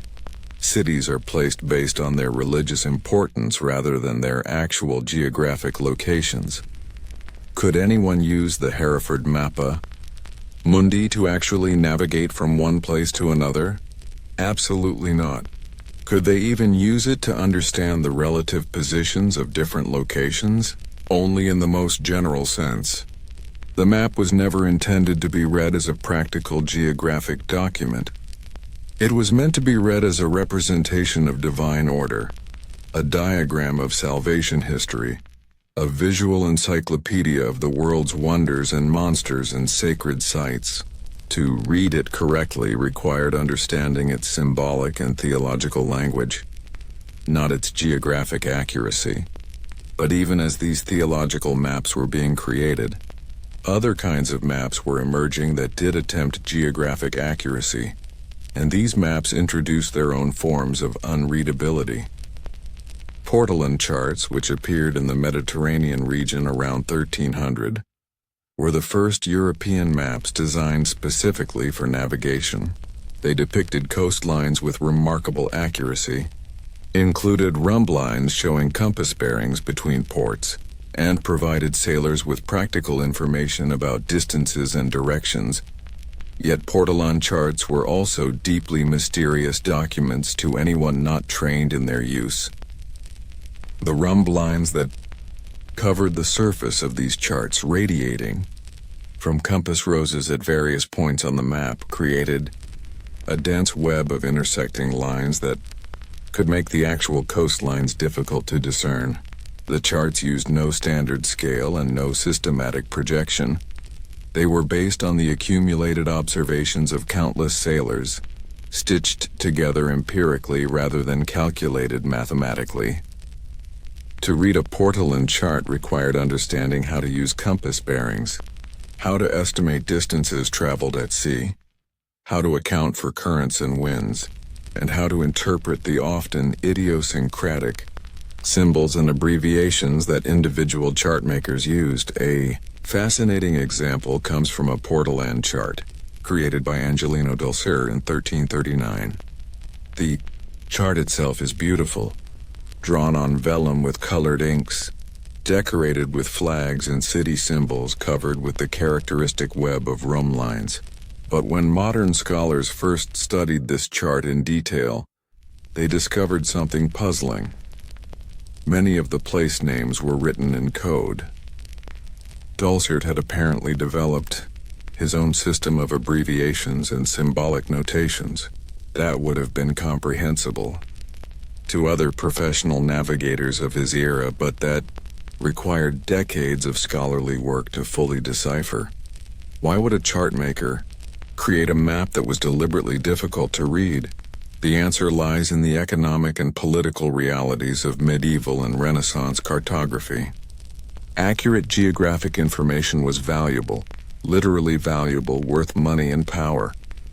A merchant who knew the exact location of a profitable trade route, a king who possessed accurate maps of enemy territory, a sea captain who could navigate more efficiently than his competitors. All of these individuals had reasons to keep geographic knowledge secret. Many of the most accurate maps from this period were state secrets. The Portuguese, during their 15th century exploration of the African coast, maintained strict control over cartographic information. The Padrão Real, the master chart maintained by the Portuguese crown, was kept under lock and key. Cartographers who worked on it were sworn to secrecy. Copying it without authorization was punishable by death. When Portuguese ships returned from voyages of exploration, their pilots were required to report their discoveries to the royal cartographers, who would update the master chart. But these updates were not shared with the general public or even with most Portuguese nobles. The Spanish adopted similar policies. After Columbus's voyages and the subsequent Treaty of Tordesillas, which divided the newly discovered world between Spain and Portugal, Accurate cartographic knowledge became a matter of national security. The Casa de Contratación in Seville maintained the Padrón Real, the official Spanish master chart, which was continually updated based on reports from explorers and conquistadors. Access to this chart was strictly limited. Even high-ranking Spanish officials couldn't simply walk in and examine it. The chart was too valuable, too strategically important, to be widely accessible. This secrecy created a bizarre situation. The people who had the most accurate geographic knowledge were also the most committed to preventing that knowledge from spreading.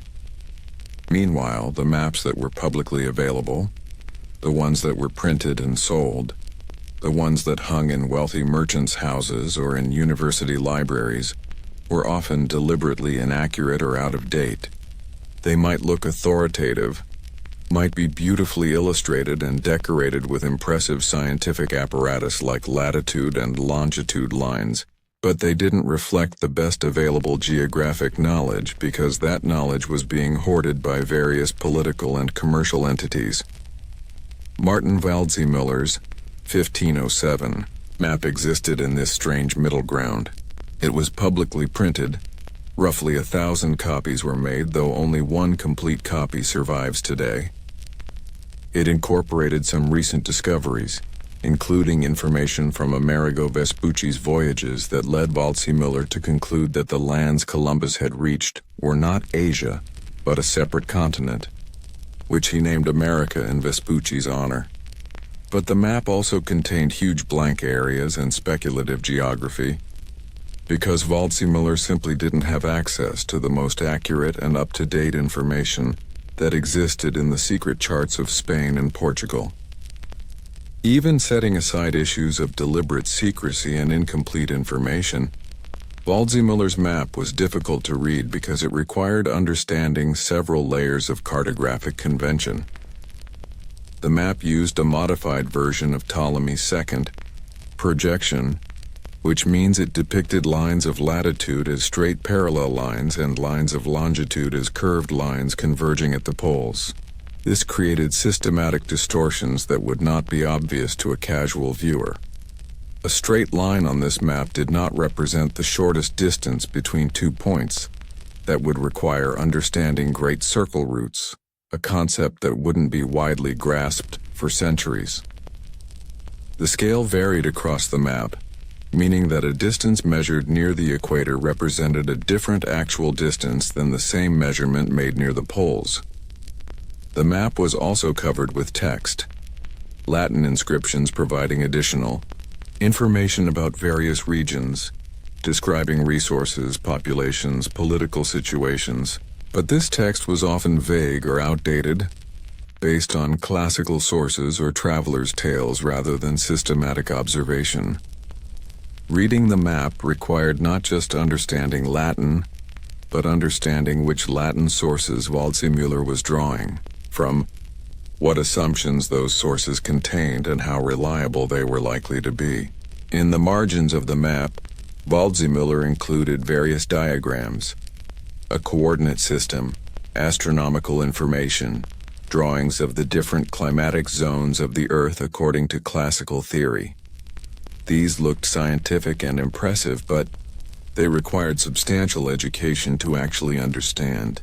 The coordinate system, for instance, was based on Ptolemy's system of longitude and latitude, but Ptolemy's prime meridian, the 0 point for longitude, was the Fortunate Islands, probably the Canary Islands, not Greenwich as we use today.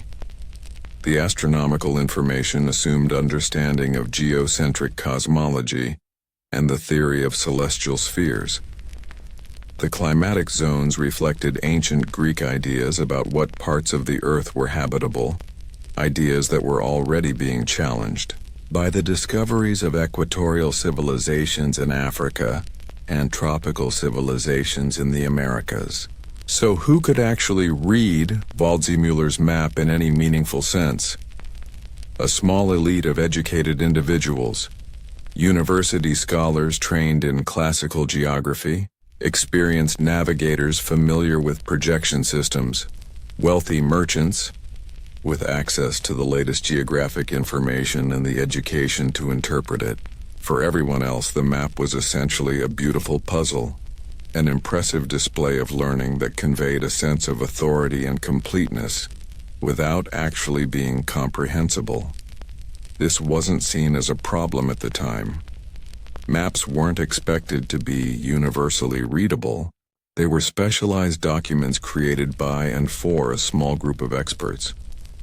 The fact that ordinary people couldn't properly interpret them was simply accepted, much as we might accept that ordinary people can't read an X-ray or interpret a seismograph. These were expert tools requiring expert knowledge. But this raises fascinating questions about the nature of maps and geographic knowledge more broadly. What does it mean to create a representation of the world that most people can't actually read? How did this specialized, exclusive form of knowledge affect European expansion and colonization? And what happens when the map becomes more important than the territory it supposedly represents? When people start believing in the map's version of reality even when it contradicts their direct experience? In 1569, a Flemish cartographer named Gerardus Mercator published a world map that would fundamentally transform navigation and, in doing so, make maps simultaneously more useful and more unreadable. The Mercator projection, as it came to be known, had a remarkable property. Any straight line drawn on the map represented a constant compass bearing, what navigators call a rum line or loxodrome. This meant that a sailor could plot a course simply by drawing a straight line between his starting point and destination, measuring the angle of that line relative to north, and then sailing at that constant compass bearing. It was brilliantly practical for ocean navigation.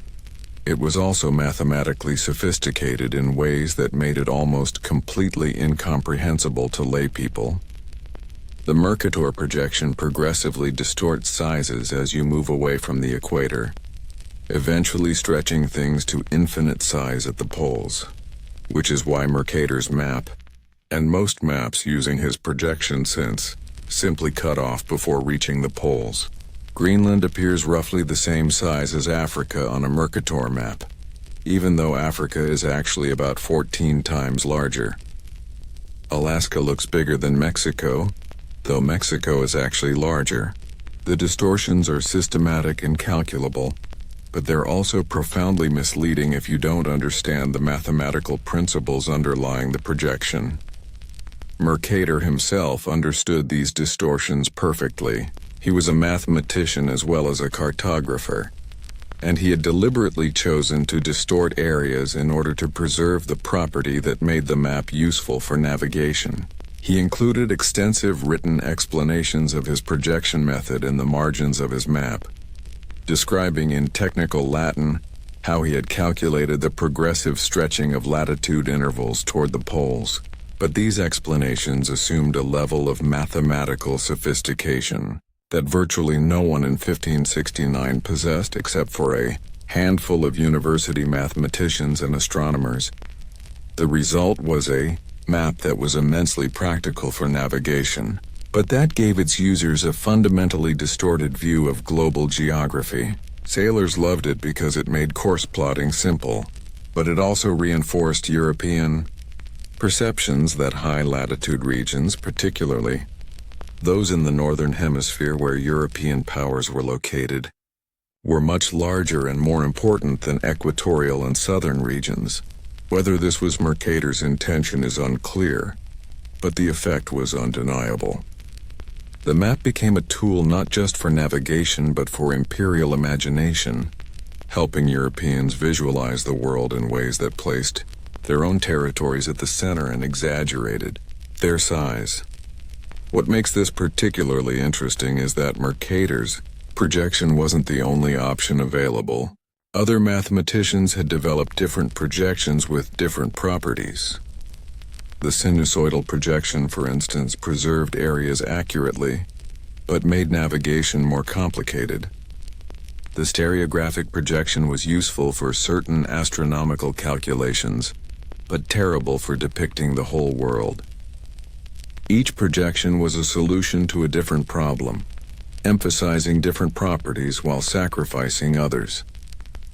But once Mercator's projection became the standard for printed world maps, which happened gradually over the 17th and 18th centuries, most people came to think of it not as one possible representation among many, but as what the world actually looked like. This confusion between representation and reality became increasingly consequential as maps proliferated. The invention of printing had made maps much more widely available than they had been in the manuscript era. By 1600, a moderately wealthy merchant in Amsterdam or London might own several printed maps. By 1700, maps were common enough that middle-class families might have one hanging in their homes. But the increased availability of maps didn't necessarily mean increased understanding of how to read them correctly. A fascinating example of this comes from the Dutch cartographer Joan Bleeuw, who in the mid-17th century produced some of the most beautiful and elaborate atlases ever created. His Atlas Mayer, published between 1662 and 1672, consisted of 11 volumes containing nearly 600 maps. It was a masterpiece of the cartographic and printing arts, hand-colored and bound in leather, selling for enormous sums to the wealthiest collectors in Europe. The maps in the Atlas Mayer were decorated with elaborate cartouches, illustrated with ships and sea monsters, bordered with figures in regional costumes. They were as much works of art as geographic documents, but they were also, from a modern perspective, shockingly inaccurate in many respects. The interior of Africa was largely blank or filled with speculative geography, copied from centuries-old sources. Australia appeared as a partial coastline labeled New Holland, with its entire eastern coast missing because it hadn't yet been explored by Europeans. The Pacific Ocean was dotted with islands that didn't exist, phantom lands reported by various explorers and never verified. California was sometimes depicted as an island, reflecting a persistent cartographic error that took decades to correct, despite clear evidence that it was part of the North American mainland. Were these errors known to Bleeuw and his contemporaries? In many cases, yes. Bleeuw had access to more accurate information from Dutch East India Company charts and from accounts of explorers, but he made deliberate choices about what to include and what to omit, based on a complex mixture of commercial considerations, aesthetic preferences, and conventions about what maps were supposed to show. A completely blank interior of Africa would have looked incomplete, unfinished. So Bleeuw filled it with information from classical sources and medieval Arab geographers, even though he probably knew this information was dubious. The phantom Pacific Islands were included, because removing them would have meant contradicting earlier maps, and there was always the possibility that the islands really did exist and simply hadn't been rediscovered yet. This practice of including uncertain or outdated information rather than leaving blank spaces created a serious problem. It made maps look more authoritative and complete than they actually were. A viewer looking at Bleeuw's maps of Africa or the Pacific would see confident lines, clear labels, and detailed decoration. Nothing about the map's appearance would signal that large portions of what was depicted was speculative or known to be wrong. The maps looked equally certain everywhere, even though their reliability varied enormously from one region to another. The people who created these maps, the cartographers themselves, understood this, of course. They knew which parts of their maps were based on solid evidence and which parts were essentially educated guesses or pure speculation. But this knowledge was rarely communicated to the map's users. There was no system of reliability indicators, no way to distinguish between "we've surveyed this carefully" and "we're copying what Ptolemy said 2,000 years ago" and "we're making this up based on rumors." Everything appeared with the same visual authority. The situation was exacerbated by the economics of map making. Creating a new map from scratch was extremely expensive, requiring gathering information from multiple sources, performing calculations for the projection, engraving copper plates or carving wood blocks for printing, and then printing and hand-coloring hundreds or thousands of copies. It was much cheaper to copy existing maps, making minor updates based on new information, but leaving the overall structure intact. This meant that errors could persist for decades or even centuries, copied from one map to another, because correcting them would require expensive new surveys and calculations. A perfect example is the Mountains of Kong, a mountain range that appeared on maps of West Africa from the late 18th century through much of the 19th century. The mountains were first depicted on a map published in 1798, based on reports from a Scottish explorer named Mungo Park. Park had heard references to mountains from local informants while traveling in the region, and subsequent mapmakers assumed he had actually seen them. The Mountains of Kong appeared on virtually every map of Africa published over the next 100 years. Stretching in a dramatic east-west line across the continent, there was only one problem. The Mountains of Kong didn't exist. There is no such mountain range. Park had misunderstood what his informants were telling him, and later explorers who actually traveled through the region found no mountains where the map said they should be. But correcting this error required multiple expeditions, careful surveying, and eventually a willingness among cartographers to admit that a feature that had appeared on maps for a century was simply wrong. The last major atlas to include the Mountains of Kong was published in 1889, nearly a century after their first appearance. How many people during those 100 years looked at maps showing the Mountains of Kong and believed they were real? How many expedition planners, colonial administrators, merchants, and military officers made decisions based on the presence of these non-existent mountains? How many school children memorized them as part of African geography? The maps looked authoritative. They were published by reputable firms, used by respected institutions, hung in government offices and trading companies. Why would anyone question them? This is perhaps the most insidious form of unreadability. Maps that appear perfectly clear and comprehensible, but that contain fundamental errors that readers have no way of detecting. You can't read a map correctly if the map itself is wrong, and you have no way of knowing it's wrong because the errors are presented with the same visual confidence as the accurate information. The problem extended beyond simple, factual errors to include more subtle forms of misrepresentation. Colonial-era maps of Africa, Asia, and the Americas typically depicted these continents as essentially empty spaces waiting to be filled by European activity. Indigenous place names were often replaced with European names. Existing political and social structures were ignored in favor of showing territories as undifferentiated blank spaces or as already divided among European powers. Roads, settlements, and agricultural lands that actually existed might not appear on the maps because they weren't relevant to European colonial interests. A stunning example comes from British colonial maps of Australia. Aboriginal Australians had been living on the continent for at least 65,000 years before European arrival, and they had developed sophisticated knowledge systems for navigating and understanding their environment. But European maps of Australia depicted it as terra nullius, empty land belonging to no one. Aboriginal place names, tracks, and territorial divisions were simply not shown.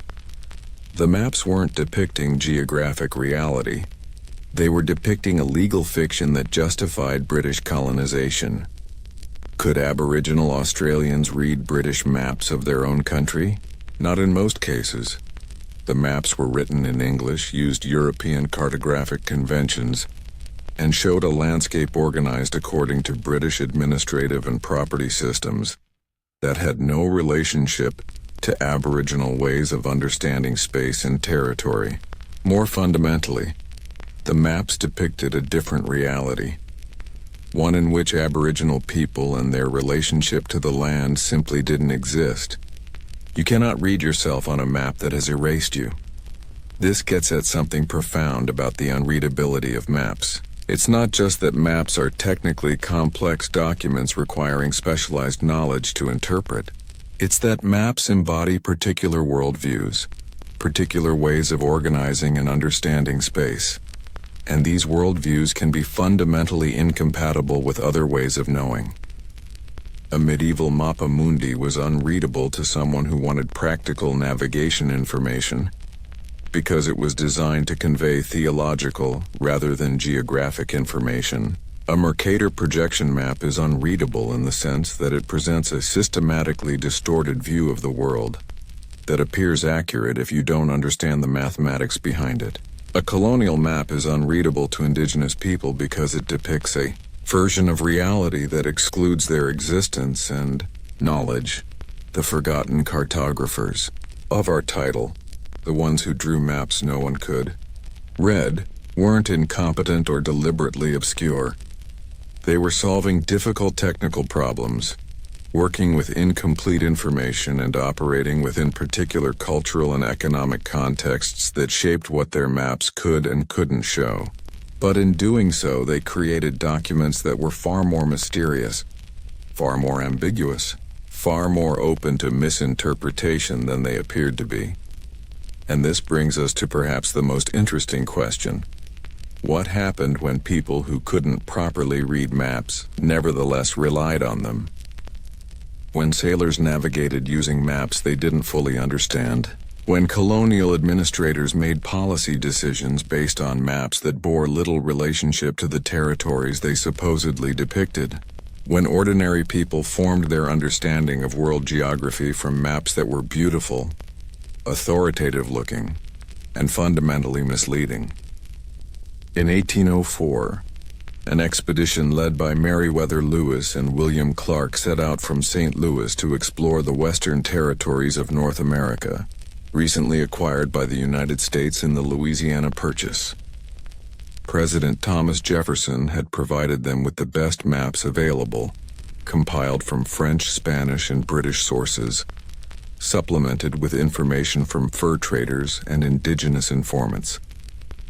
These maps showed rivers, mountain ranges, and the approximate positions of various Native American tribes. They looked authoritative and detailed. They were also catastrophically wrong about almost everything that mattered. The maps showed the Rocky Mountains as a single, relatively narrow range that could be crossed in a few days, similar to the Appalachians. In reality, the Rockies consisted of multiple parallel ranges spanning hundreds of miles, with no easy passage through them. The map suggested that major rivers on the western side of the mountains might be navigable all the way to the Pacific Ocean. This was pure speculation with no basis in fact. Most fundamentally, the maps depicted the geography of the West using the same conventions and assumptions that worked reasonably well for depicting the East, an approach that failed completely when confronted with the actual landscape. Lewis and Clark succeeded in their expedition not because of their maps, but despite them. They succeeded because they quickly learned to ignore the maps when they conflicted with direct observation, because they sought and followed guidance from indigenous people who actually knew the terrain, and because they were willing to completely revise their route plans when the landscape proved different from what the maps had shown. The maps hadn't prepared them for reality. They had actually made the journey more difficult by creating false expectations. This wasn't unique to the Lewis and Clark expedition. Throughout history, explorers, traders, military commanders, and settlers have made catastrophic mistakes because they trusted maps that bore little relationship to reality. The maps looked clear. They seemed to provide definite information, but the information was wrong, and the clarity was illusory. A particularly tragic example comes from the British Arctic expedition of 1845, led by Sir John Franklin. Franklin's two ships, HMS Erebus and HMS Terror, were provisioned for a 3-year voyage to find the Northwest Passage, a navigable route through the Arctic connecting the Atlantic and Pacific Oceans. The expedition was equipped with the latest technology and the best available maps of the Canadian Arctic. These maps, compiled from earlier expeditions and indigenous reports, showed various passages that appeared to offer promising routes through the ice-choked channels of the Arctic archipelago. The expedition vanished. All 129 men died, most from starvation, exposure, and lead poisoning from their poorly canned provisions. Rescue expeditions over the following decades pieced together what had happened. Franklin's ships had become trapped in ice in a location that, according to their maps, should have been a viable passage. They remained trapped for nearly 2 years before being abandoned.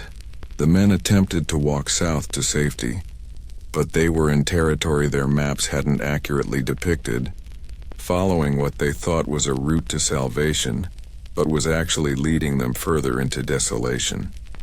The maps had failed them in multiple ways. First, they hadn't accurately shown which passages were navigable and which were dead ends. Second, they hadn't conveyed the dynamic nature of Arctic ice. The fact that passages that were open 1 year might be completely blocked the next. Third, they had given no indication of how difficult it would be to travel overland across the Arctic terrain. The men thought they were following a map to safety. They were actually following a map into oblivion. But perhaps the most consequential failures of cartographic communication came in the context of colonial expansion and warfare. In the late 19th century, European powers were frantically mapping and claiming territories in Africa, a process that culminated in the Berlin Conference of 1884-1885, where European nations literally drew lines on maps dividing Africa among themselves. The Africans whose lands were being divided weren't invited to participate in this process, and the maps being used bore often only the most tenuous relationship to actual political, ethnic, or geographic realities on the ground. The conference participants drew straight lines across the map, following lines of latitude and longitude or connecting arbitrary geographic features, with no consideration for how these lines intersected with existing kingdoms, ethnic territories, trade routes, or resource distribution. The resulting borders were cartographically neat but socially catastrophic. Ethnic groups were divided between multiple colonies. Traditional enemies were forced into the same administrative units. Trade networks were severed. Sacred sites ended up in different jurisdictions from the communities that revered them. The colonial administrators who drew these boundaries understood maps in the sense of being able to read coordinates and draw straight lines, but they couldn't read, or chose not to read, the actual landscape of African social, political, and economic reality. They were navigating by maps that showed rivers and mountains, but not the things that actually mattered to the people living there. And because these administrators had the power to enforce their cartographic vision, their unreadable maps became reality, imposed on territories and populations through colonial violence. The consequences persist to this day. Many of Africa's post-colonial conflicts have roots in these arbitrary colonial boundaries.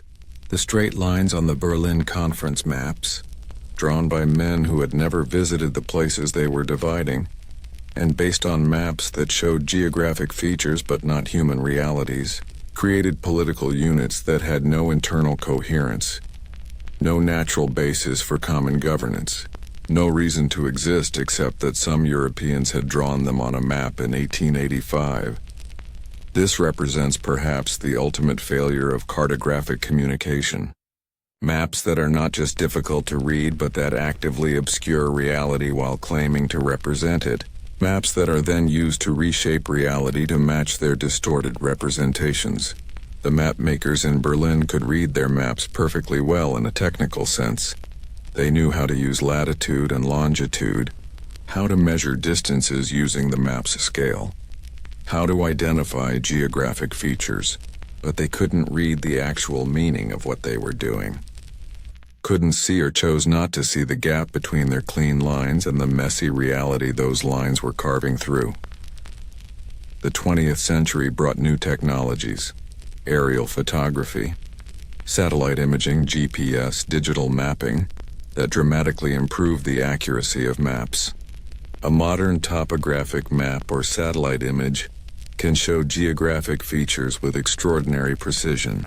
But these technological advances haven't eliminated the fundamental problems of cartographic communication. If anything, they've made maps more deceptively readable, more capable of appearing authoritative while still embedding particular perspectives and omissions. Consider Google Maps, which has become the default navigation tool for hundreds of millions of people. Google Maps appears supremely readable. You can zoom in and out, search for locations, get turn-by-turn directions, see satellite imagery. It feels comprehensive and objective, like a transparent window onto geographic reality. But Google Maps, like all maps, embodies countless decisions about what to show and what to hide. How to categorize places, which names to use for disputed territories. How to depict borders in conflict zones. The India-Pakistan border, for instance, appears differently on Google Maps depending on where you're viewing it from. Users in India see the border as India claims it should be. Users in Pakistan see it as Pakistan claims it. Users in other countries see a dotted line indicating a disputed boundary. None of these representations is wrong exactly, but neither are they simply correct. They're different readings of a contested political reality, and Google Maps presents each as though it were objective truth, depending on who's looking, or consider how Google Maps depicts indigenous territories. In most cases, it doesn't. The map shows state and national boundaries, cities and towns, roads and parks, all reflecting settler colonial political and administrative structures. Indigenous territorial boundaries, if shown at all, appear as faint lines in specialized map layers that most users never see.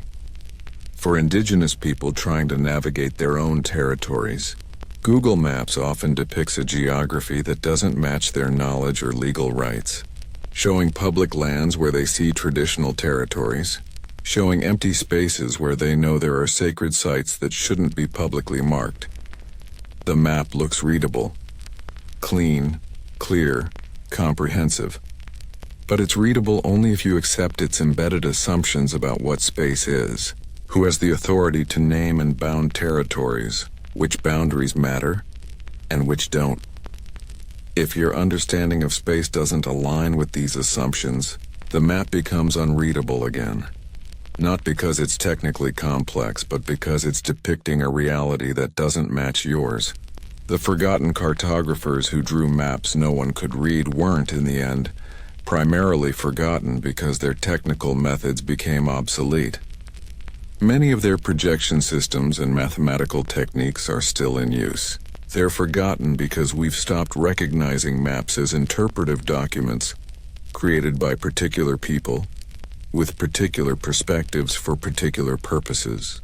We've started treating maps as though they were transparent representations of objective reality, rather than complex theory-laden, culturally embedded representations that require skilled interpretation. Descartes, medieval mappa mundi maker who placed Jerusalem at the center of the world, was being honest about his perspective. This was a map of spiritual reality, and everyone understood it as such. The Portuguese cartographer who kept the Padrão real secret was being honest about the political importance of geographic knowledge. Even the colonial mapmaker who depicted Africa as empty land was, in a perverse way, being honest about how he saw the continent as empty of people who mattered to European imperial projects. Modern maps often aren't honest in the same way. They present themselves as neutral, objective, purely factual. This very claim to objectivity makes them less readable, not more, because it obscures all the choices and perspectives embedded in their creation. When a map announces itself as biased, as the Mappa Mundi effectively did by putting Jerusalem at the center, you know to read it skeptically. When a map claims to be simply showing reality as it is, you're more likely to accept its representations uncritically. The great forgotten lesson of cartographic history is this: all maps are unreadable without understanding the context of their creation, the purposes they were designed to serve, the assumptions they embody, and the information they omit. A map is not a picture of the world. It's an argument about the world, expressed in a visual language that can be extraordinarily persuasive, precisely because it doesn't look like an argument. Martin Waldseemüller, creating his 1507 world map, was making an argument that the New World was a separate continent deserving its own name. Gerardus Mercator, designing his projection, was making an argument that constant compass bearings mattered more than accurate area representation. The Europeans at the Berlin Conference were making an argument that their arbitrary lines should determine African political geography. Google is making arguments every day about which boundaries are real, which places are important enough to label, whose names should be used for contested territories. These are all readable maps in the sense that they use consistent conventions and can be interpreted by people trained in those conventions. But they're all fundamentally unreadable in the sense that their full meaning, the arguments they're making, the perspectives they're privileging, the realities they're obscuring, isn't accessible from the map alone. You need to know the context, the alternatives that weren't chosen, the information that was left out, the purposes the map was designed to serve. The cartographers who created these maps weren't trying to make them unreadable. They were trying to solve difficult technical and practical problems, to represent three-dimensional spherical reality on two-dimensional flat surfaces, to compile fragmentary information into coherent documents, to serve the needs of their patrons and customers. But in doing so, they created documents that were always more complex, more ambiguous, more laden with assumptions than they appeared. The clarity was always partly illusion, the completeness always partly false, the objectivity always partly performance, and we, looking at maps today, whether parchment maps in museums or digital maps on our phones, are still reading documents that are simultaneously clear and mysterious, factual and interpretive, useful and misleading. We've gotten better at measuring distances and positions, but we haven't solved the fundamental problem. Any representation of reality is not reality itself, and the gap between the two is where meaning gets lost, where communication fails, where maps become unreadable even as they appear perfectly clear. The forgotten cartographers understood this in their way. They knew they were creating imperfect representations with incomplete information for limited purposes. We've forgotten it, lulled by technological precision into thinking that our maps are finally truly readable, that we've finally closed the gap between representation and reality. But the gap remains. It will always remain. And until we remember to look for it, to question it, to read our maps as the complex, biased, partial documents they've always been, we'll keep navigating by maps we don't fully understand, toward destinations that may not exist in the way we imagine them, across territories that are far more complex and meaningful than any map can show.